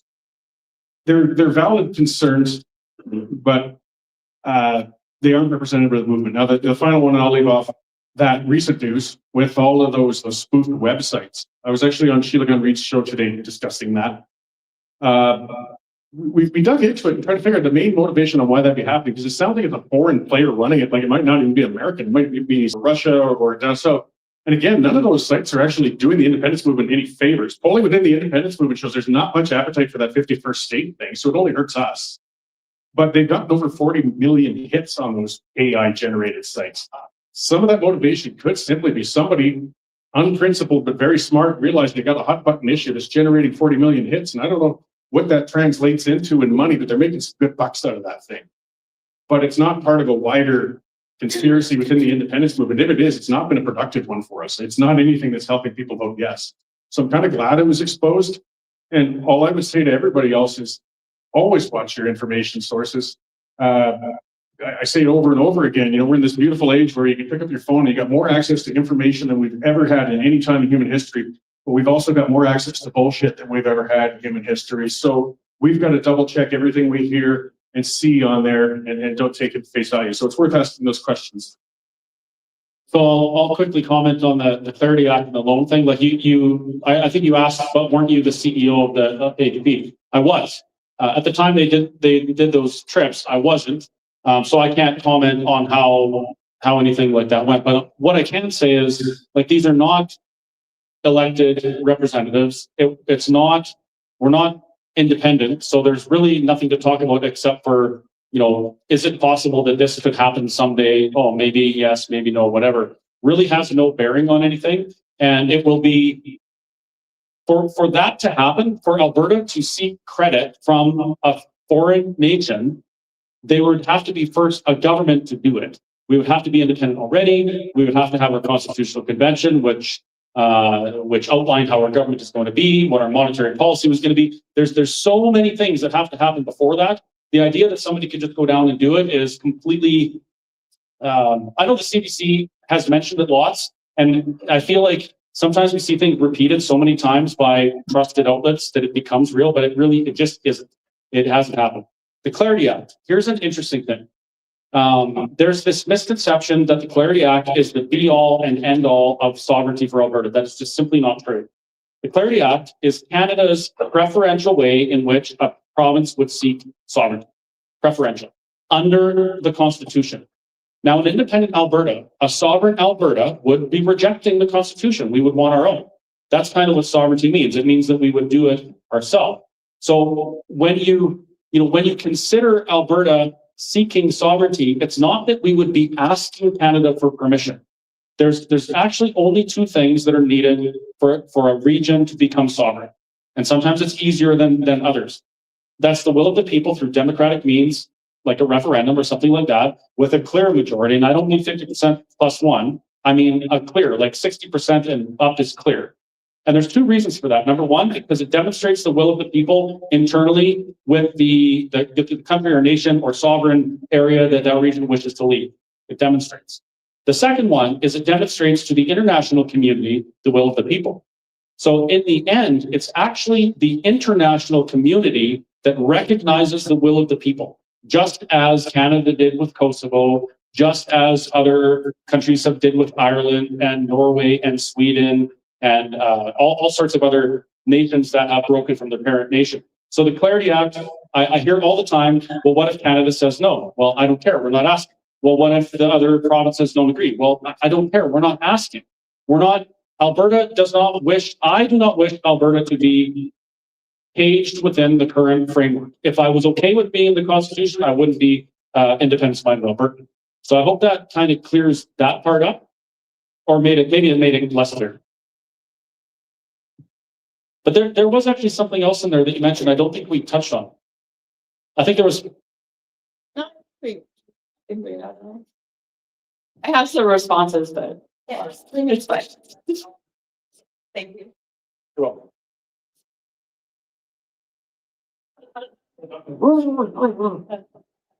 Hi, this is Potato. Potato's been a very good girl. My question is about monetary policy. I'm looking for thought leadership in the movement where I can get more information on how to maintain economic sovereignty in export-driven economy while keeping a Canadian dollar. Because while, yes, they negotiate, they don't, they agree, they don't. If we are keeping a Canadian dollar, it is really simple for them. If we are an export-driven economy, to simply raise interest rates so high, appreciate the currency, and price us out of any market. So I don't see how that can work. And I'm wondering, is the idea of maintaining the Canadian dollar something that we're keeping on the plate to deal with people's worries about the economic future and any crisis or crash that might come as a result? Okay, so I did expect this question because you mentioned that you were a professor of macroeconomics. So you teacher of okay, so you know what you're talking about. I'm a burger flipper. I work at a restaurant. I was a roughneck. I worked in the energy industry. Spent money like it was never going to end. However, I've been forced to actually learn about some of these things. In your classes, have you ever talked about how many nations around the globe use the US dollar as their primary reserve? Well, that's all about oil prices, but yeah. Okay, so I think it's 3. Now, correct me if I'm wrong, but I believe it's 3 nations use the US dollar as their primary reserve. I couldn't agree or disagree on that. I know that in terms of buying and selling oil in the market, it is priced in US dollars, but it's not always transacted in US dollars. It's more that's their unit of accounting. Right. Okay. So what I'm talking about, it's their literal currency. It's what they use day to day. There's also 28 nations on Earth that recognize and accept US currency just normally. My opinion, and again, this is just my opinion because cart before the horse here. The way it would go is, referendum, successful, constitutional convention, choose our source, choose our government, what our monetary policy is going to be, what currency we're going to be, stuff like that, and then we Albertans decide. What I would advocate for is immediately, I would not want to use the Canadian dollar. Why? Because Alberta is 15% of Canada's GDP. Alberta's GDP is over 70% new value creation, like resource driven, creating things for export, like basically creating value, right? That's a big chunk of the Canadian economy, very big.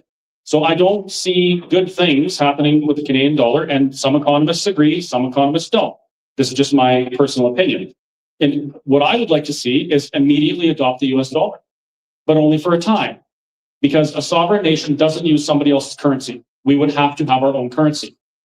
One question I ask people when they ask about currency is, if you have an issue with Canada's monetary policy right now, if you take exception with us printing 100% more money and devaluing it to the point where we're paying what we are right now, the massive inflation over the last 15 years, what will you do about it as an Albertan? And the answer is really nothing. We can't do anything to affect how our monetary policy is in Canada because their voice is too small. So that's, to be fair, that's the first thing I look at. In an independent Alberta, we would have to have an Alberta dollar. What it looks like, I don't know, whose picture's on it, whatever, maybe it's going to be potato. But I learned something interesting. you know how the Asian financial crisis played out?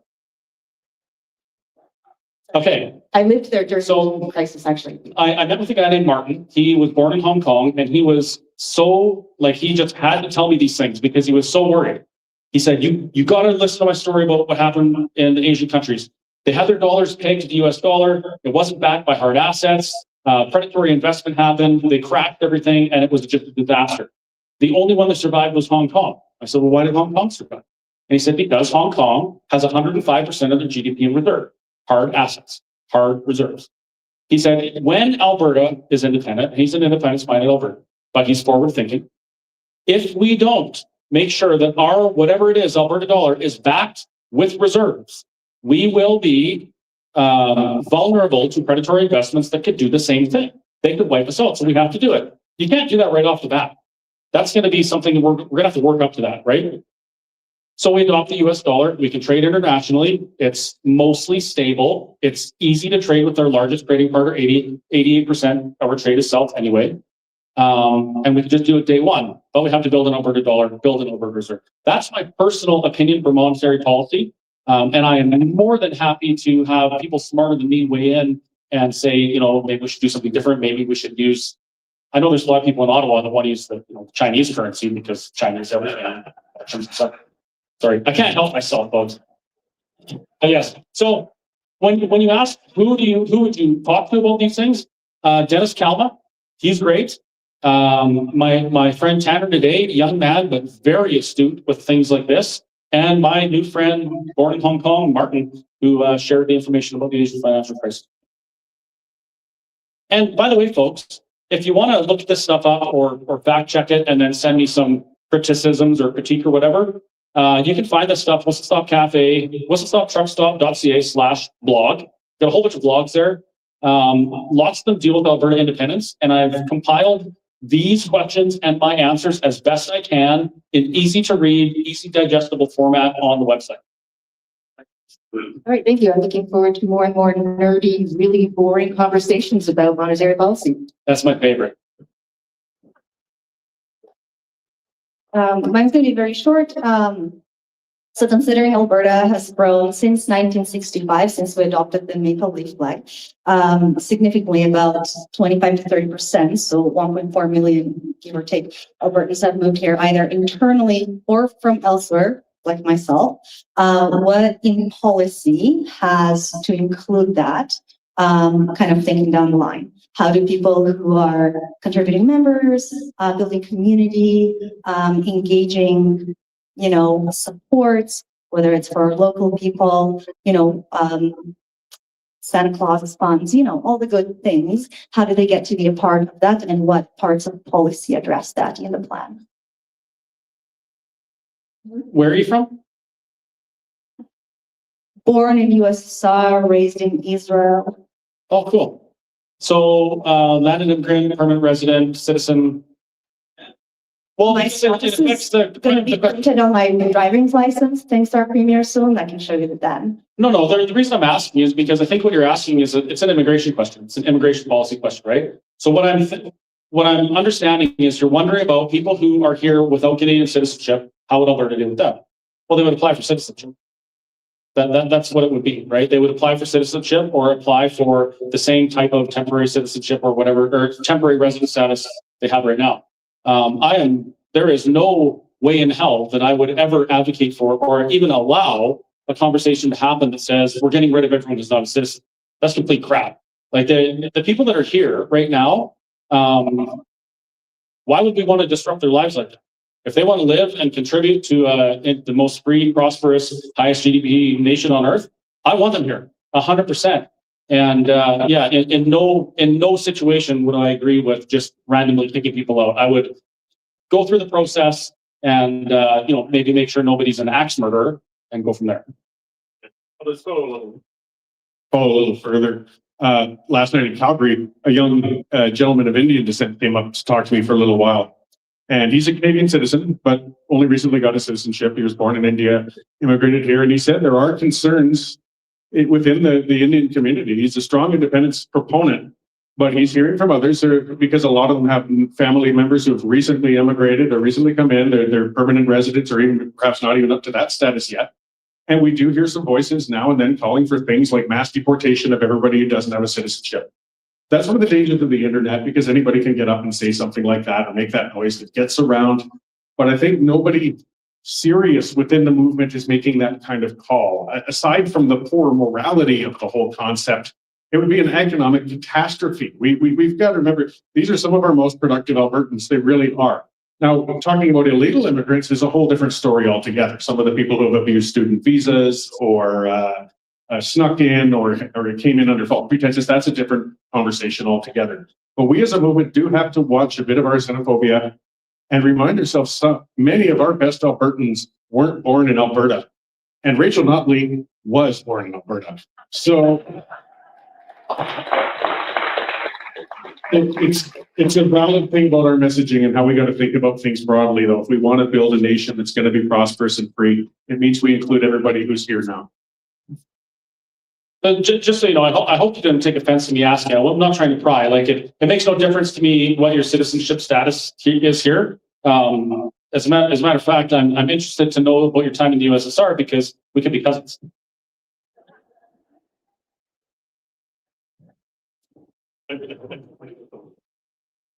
My name's Ken Moen, and I just arrived back from the States.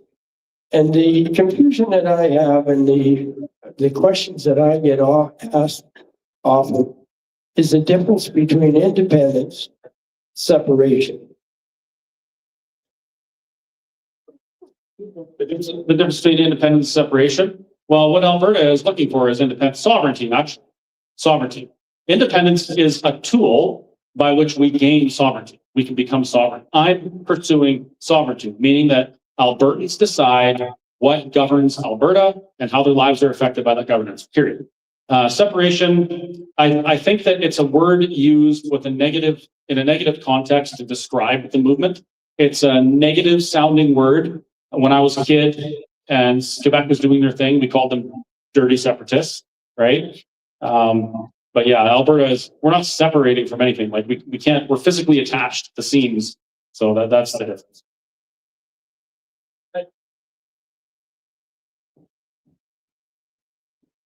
Lavar Payne. Chris, my grandfather was Russian, came here through the US, Canada. So we might be cousins fourth or fifth time removed, I don't know. It's awesome. Anyway, we have seen over the years, election after election, 8 o'clock at night, it's done in Alberta. So there's a number of things, and that's one of them that causes me to be independence minded. There's a whole pile more. C48, C69, C2, C8, C9, C15, C293. All of those things are determined to make sure that Canada becomes a dictatorship under Carney. And if anybody had to look at his book, you can actually see where he's moving in that direction. You know, I actually am reading his book. I'm about probably about 5/8 of the way through.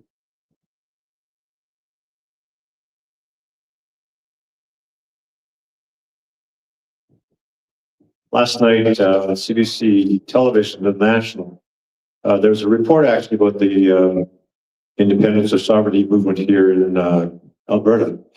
And could you suppose a little farther away, I think they were very dismissive. I guess I'm asking Corey this question. How can we kind of improve what the CBC is doing? Do you have an opinion on, like, I know they're funded by the government. They don't want us to be thriving, but is there a thought you have on how we can counter that? Well, the CBC is a sick, broken institution. We can't improve it. It's only going to get worse. It's one of the most parasitic organizations of the Federation that's existing right now. I mean, it's purely dependent on tax dollars to put out its biased messaging. And part of its mandate, though, its real mandate, even from the 80s and 90s, was to promote unity. They were supposed to be the voice speaking against Quebec independence as well, as far as the actual, any open bias, they were supposed to be there. They're supposed to be a unifying force. They're never going to be a friend of the independence movement. The way we can't fix it, but we can defang it. And part of how we do that is here tonight. This is how we bypass legacy media and misinformation from those older institutions. Is getting face to face with people. They can't get here. They can't block a website. They can't stop a voice. They can't do anything when it's us talking person to person. So whether it's meetings like this, whether it's door knocking, whether it's at other events, we bypass the legacy media. And then there are other outlets. Western Standard, for example. Suggest taking out a subscription perhaps, or Epic Times, there's some columnists there who write some great stuff too. But we have alternatives and we just have to shift people towards it. There's still some stalwarts who watch the CBC. I read an interesting survey on that actually recently, and it was quite interesting because we're seeing young people moving more towards conservatism in Canada, and we saw the older people go on, many of them, to the elbows up bunch. And the trend, though, no young people watch the CBC or CTV or any of the older. And the last people who still watch the CBC, the average viewer of CBC News is pretty long in the tooth. And I'm not saying to be insulting to a few older folks. There's a couple here who are past 50. But that's where that demographic's shifting. So I think the CBC is dying on its own. And we just have to keep working outside of it and don't give it the credibility that it used to have. Do you know that there is actually a law in the books that says that it's illegal for the media to lie? It is. Ask Chris, and he fact checked me on it. It actually, there is a law. It was repealed finally by the Liberals. Yeah, Little Potato repealed it. But until he repealed it, there was a law in the books that said that media could not lie. So if you could prove that they were lying, you could go after them. But when Trudeau decided to give them a whole bunch of money, before he did that, he repealed the law that made him be honest. So that's just an interesting thing for your information. And I think it was Bill C-39, if I remember, right? I think that's what it was that repealed it. I think that's the bill number that repealed it, yeah.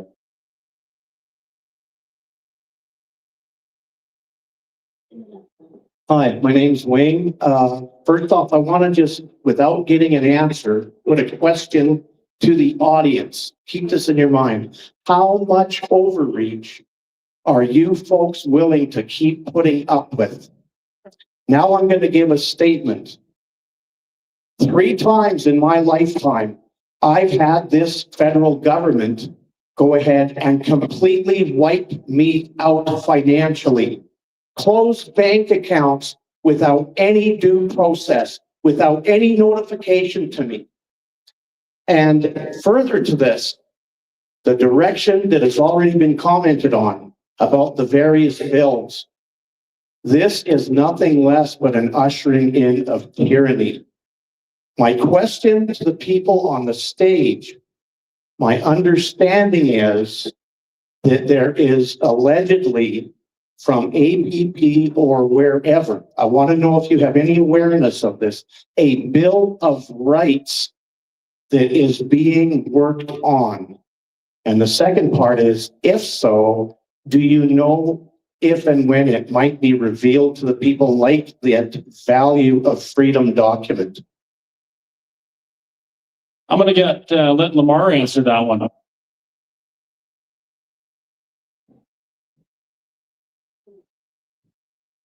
Or pain, actually.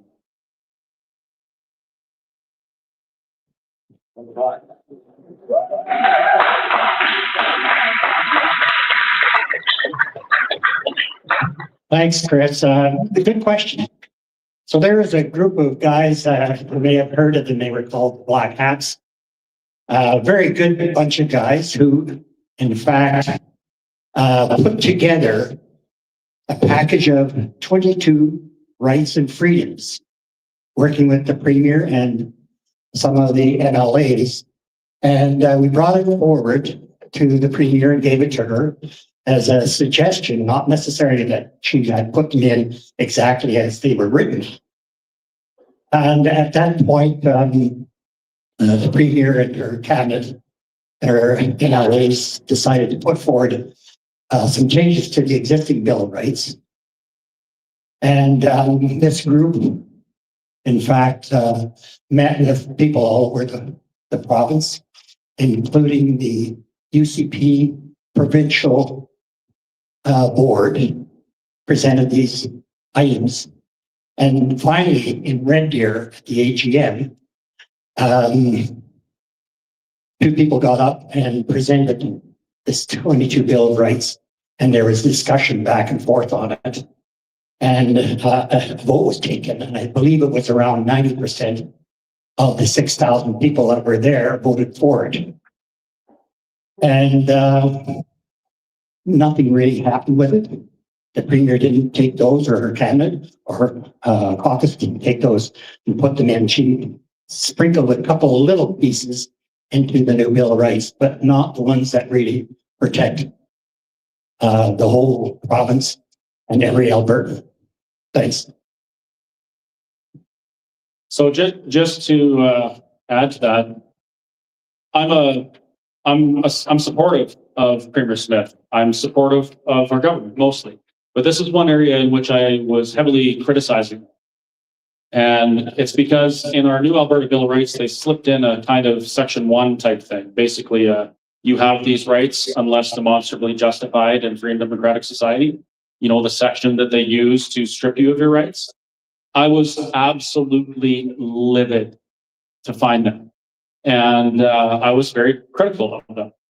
I spent almost 2 weeks trying to reconcile what government needed and what the people wanted.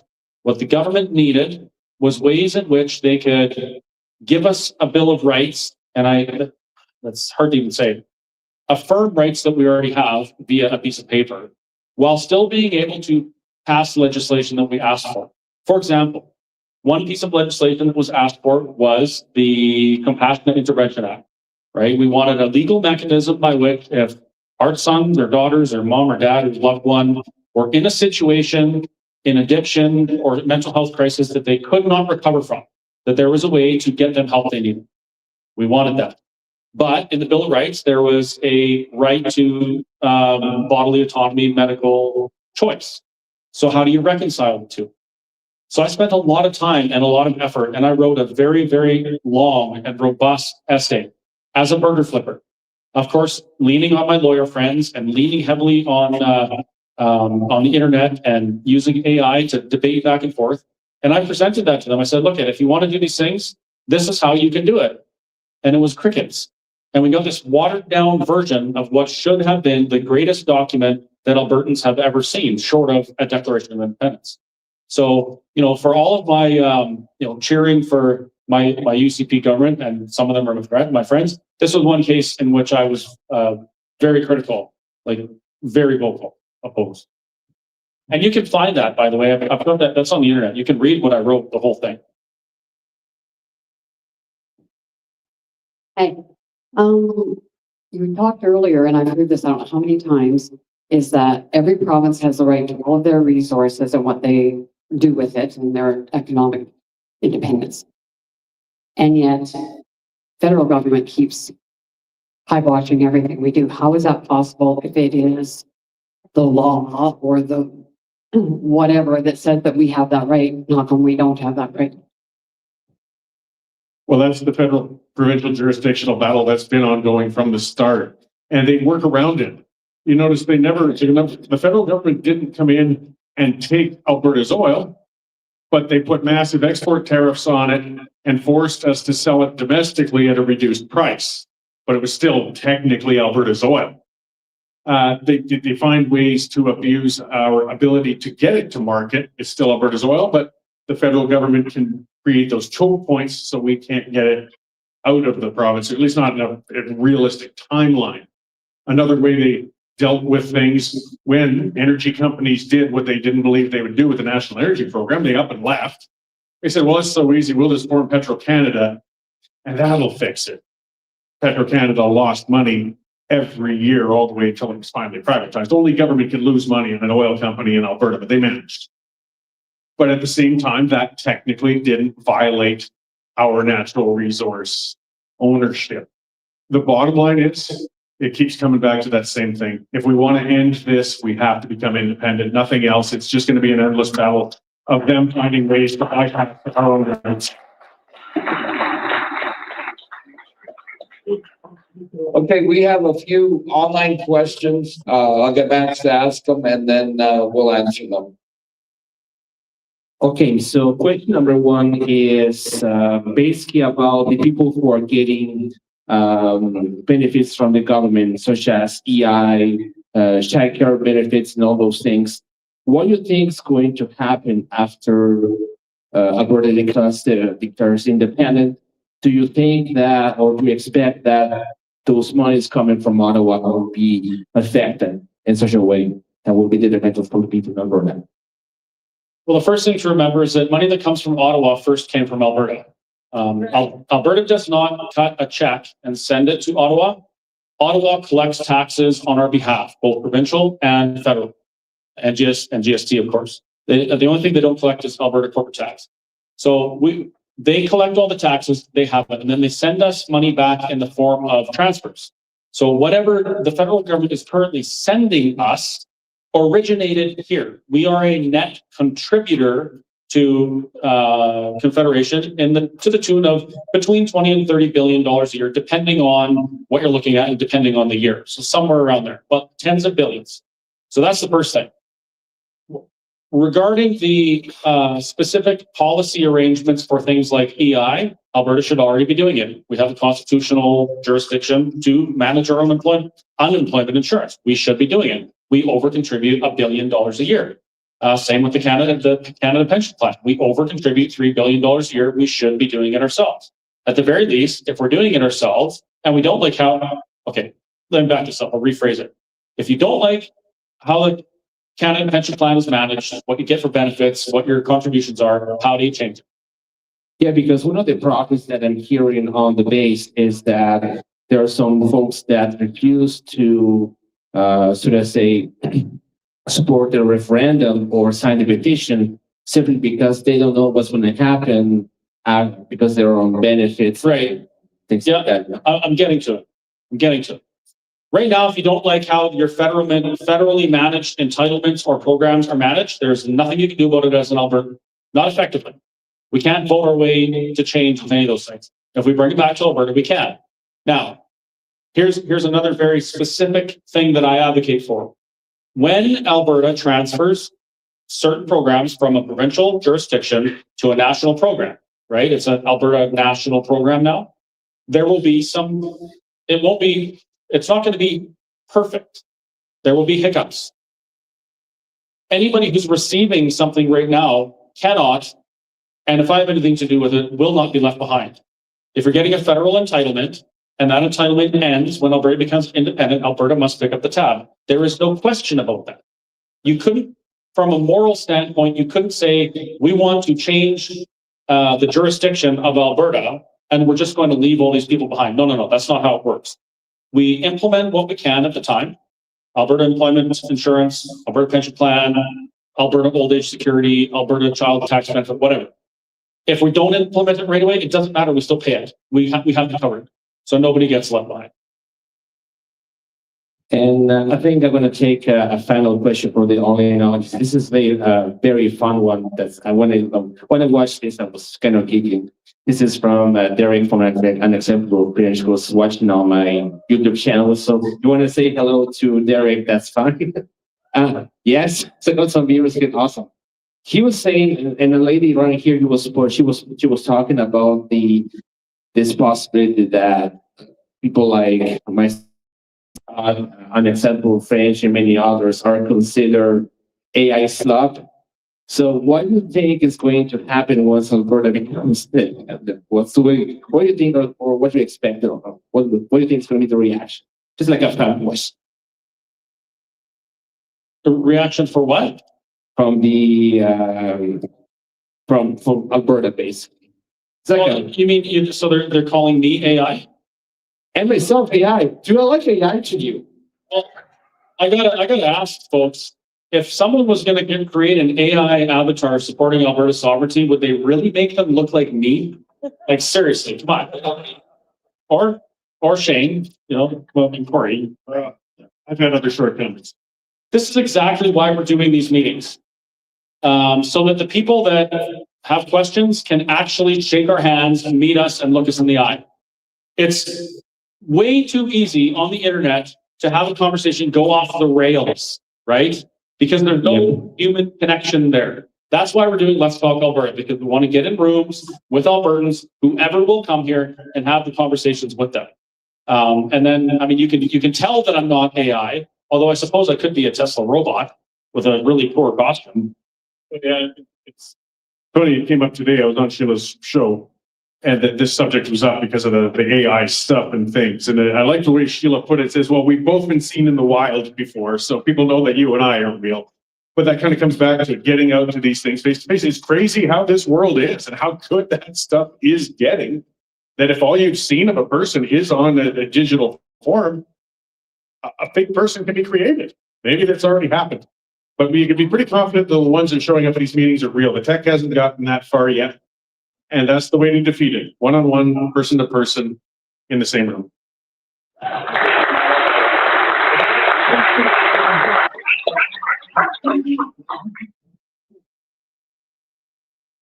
Does anybody have any question? Dan, should I pass the mic? I think there's one here on the left.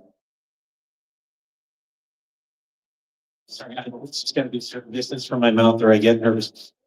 Okay, so it's more for everyone in the room, more than the people up on stage, but just by round of applause, who believes in one person, one vote?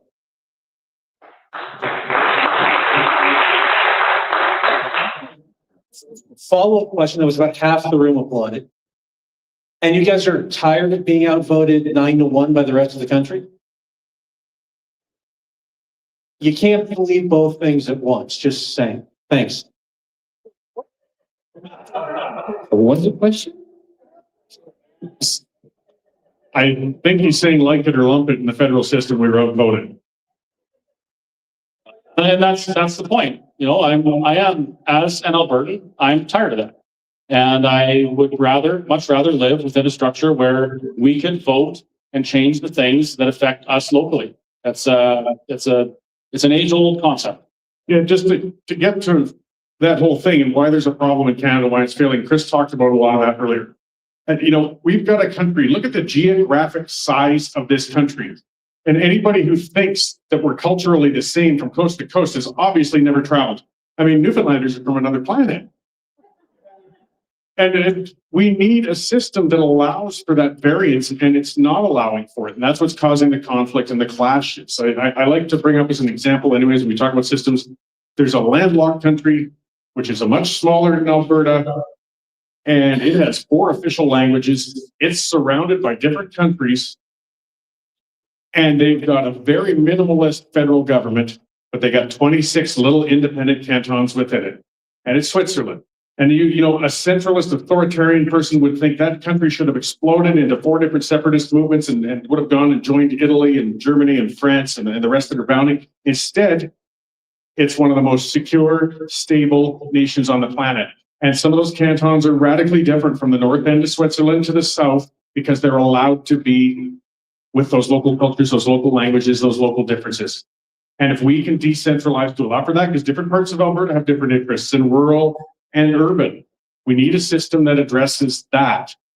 And it's important that we keep that in mind when we're talking about a new system to bring in. Because if we bring in another centralized system, we're just going to make a smaller version of what we just got out of. So it is a good question. We can accept that 9-1, the rest of the country is just going to outvote us and we just suck it up. Or we get the hell out, but we make sure we have a system where nobody else has to make that kind of decision again. Speaking of Newfoundland, if Newfoundland can join Confederation with 52%, why can't we leave with 52%? Just asking for a friend. Yeah, you're my friend. All right, well, oh, there's more questions. Okay, let's keep going. I wrote a list of I wrote a list. Well, he has to hold it fairly close, otherwise we can't hear you. I wrote a list of some questions before I came tonight. You've answered some of them, but I have one or two that I just need some clarification on. I want to know why I'm coming up against so many Alberta separation groups.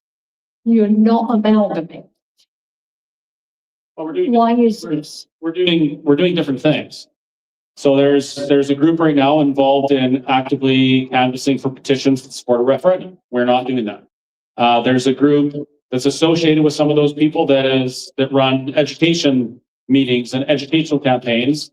They went on pause for the duration of the referendum petition collection. This meeting here, this is me and my friends going to different towns across Alberta, advocating for what we believe in. That's it. There's lots of groups that are doing lots of good things. We have slightly different ways of doing it, but I think it's really important that all these groups do what they need to do. Right? We don't all have to be united under the same umbrella. We're going to the same destination, but we're just getting there a little bit different way. Okay, thanks for that answer, but I'm concerned that if there's all these different groups, if you amalgamated, we'd have a bit more power. What you're saying is to create a political party, to be honest. Actually, well, I know that's not what you mean to say, but that's kind of what happened. The good thing with having multiple groups is we're all pursuing the same goal. So you can be a member of multiple groups if you like, or not be a member of one and be a member of another. It's just that when you say that we all have to work together, that's what a political party will always say, because they're naturally adversarial and they say there's no room for others in the room. We have to be this one or this one. So that diversity of groups is our strength. It's not dividing us. We're not fighting with each other like parties would. We're doing those things. We're all working towards a yes vote. So I don't see the need to amalgamate because they're each serving roles, as Chris said. I'm looking at it from the point of view is I don't want governments like they are now. I want a round table where everybody from those groups sits around the table. Everybody has a talking stick and says what they think. And then you vote on. I don't want to see political parties because it's the worst thing that's happened. I know, I lived in England. I was born during the war. I know what's going on. And if we carry on with political groups, we've had it. We're finished. Well, that's one of the good things about the way we are. We are decentralized. We all work together. We're all friends. I'm members of the other groups as well. We're all centralized, but it does two things. First off, it creates where there are actually no leaders, and that's been one of our strongest points in the independence movement is that we have no direct leaders. We are all grassroots. The second thing is by having so many diversified voices and so many diversified groups, it creates a condition of whack-a-mole. So if you're all centralized under one umbrella, it's a lot easier for the opposition to take down. But if they take down one person from one group, they're not going to take us all down. And it creates a whack-a-mole. You're all doing something in a different way so that it's contributing to the same final goal. That makes sense to me. I just have one quick comment. I'm going to guess that you were born probably around early 70s. Yeah, I did it. I just want to let you know, my father was born in London, so we might also be cousins. Father would probably be younger than me, Maybe. He was born in 1949. 43. We could be cousins. So I have a couple more, just, you covered the age side of things. I'm a bit concerned about what happens with investments we've got in the banks. I have a bank now that's from down east, because that's the way it's moved. What happens there? My money's in that bank down east. Is it still my money? I know you'll probably say more, but One of the easiest things to transfer is money. I've got an American bank account. I can keep money down there. Toronto Dominion launders money down to the United States all the time. I wish I was joking. But it's a valid concern, and banks operate over international borders all the time. Your assets within them will still be your assets, even post-independence. I mean, I'm a strong supporter of bringing what you can investment-wise into Alberta, institutions like Bow Valley Credit Union or some of the others. But your bigger risk, I think, is the value of the Canadian dollars your investments may be in. And I'm not skilled enough as a financial advisor to offer things on that. But your money is still your money, no matter where the bank is based. When that time comes, push comes to shove, they can't take that from you. If you have a mortgage somewhere else in some other province, that's not a problem. Well, again, that's between you and the bank, and contract law allows for those sorts of things over international borders all the time. There are things we will have to draft regulations for, and they're valid concerns, but it's been done many times before, and we can certainly replicate to make sure on both sides. There's people living outside of Alberta who have mortgages or properties within Alberta too, and we'll have to sort that out, but it can be done. The best people to talk to about those things, folks, is whoever is your bank. Like, talk to your banker, talk to your mortgage holder, ask them those questions, because nobody can give you the right answers here. It's going to be them. But I would like to offer this one piece of entertainment purposes only advice. If you have investments, you should know that prior planning prevents poor performance, right? If you have investments, you should be forward thinking and doing your best to think about what's going to happen in the future to affect your investments. If you determine that there's something that's going to happen that will affect your investment in a negative way, then you need to take steps and talk to people who are smarter than me about it to mitigate those, or maybe make hay from it. I don't know.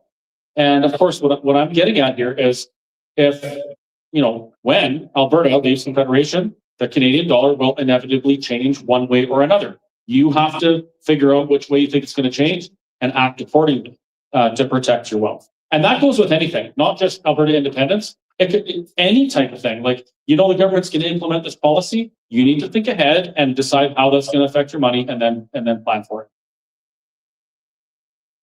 Thanks. You're welcome.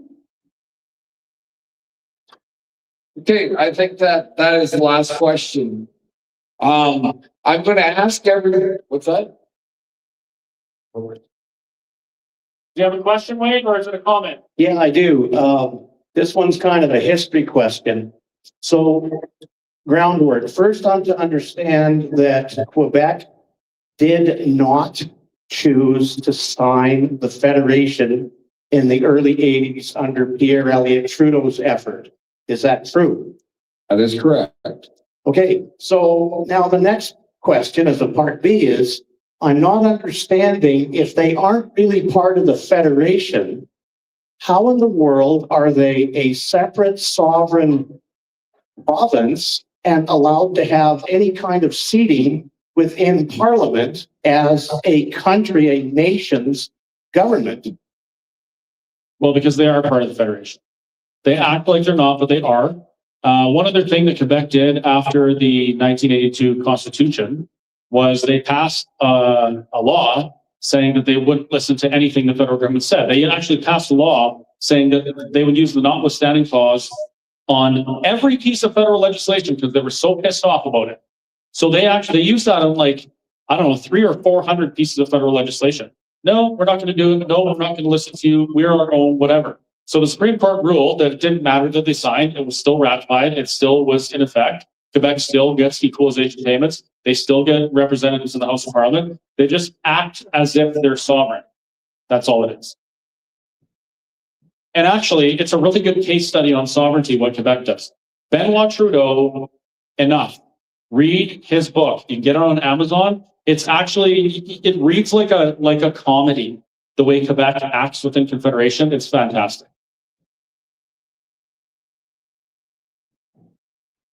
I believe that was the last question. Okay, so a couple of things.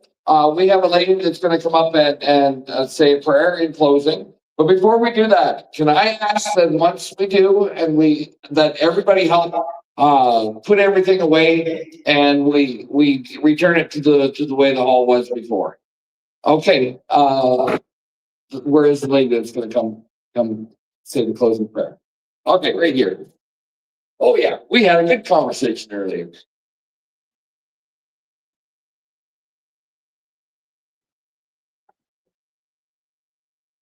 Can she go up? Can she go or just in front of the stage? Okay, you can skip. All right, never mind. Heavenly Father, we ask for your guidance, collectively and individually, as we champion peace, freedom, and prosperity for the new country of Alberta. We give you thanks for our achievements thus far, and we ask for strength, courage, and protection as we go forward into uncharted territory. We pray in Jesus' name. Amen. Thank you all for coming.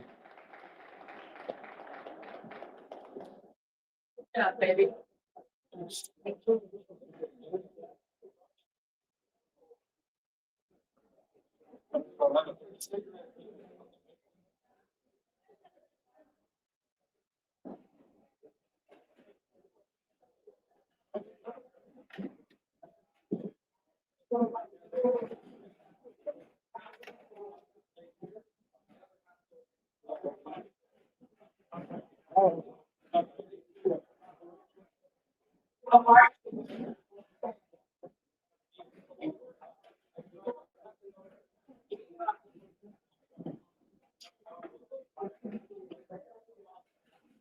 Thanks for watching, folks. See you at the next one.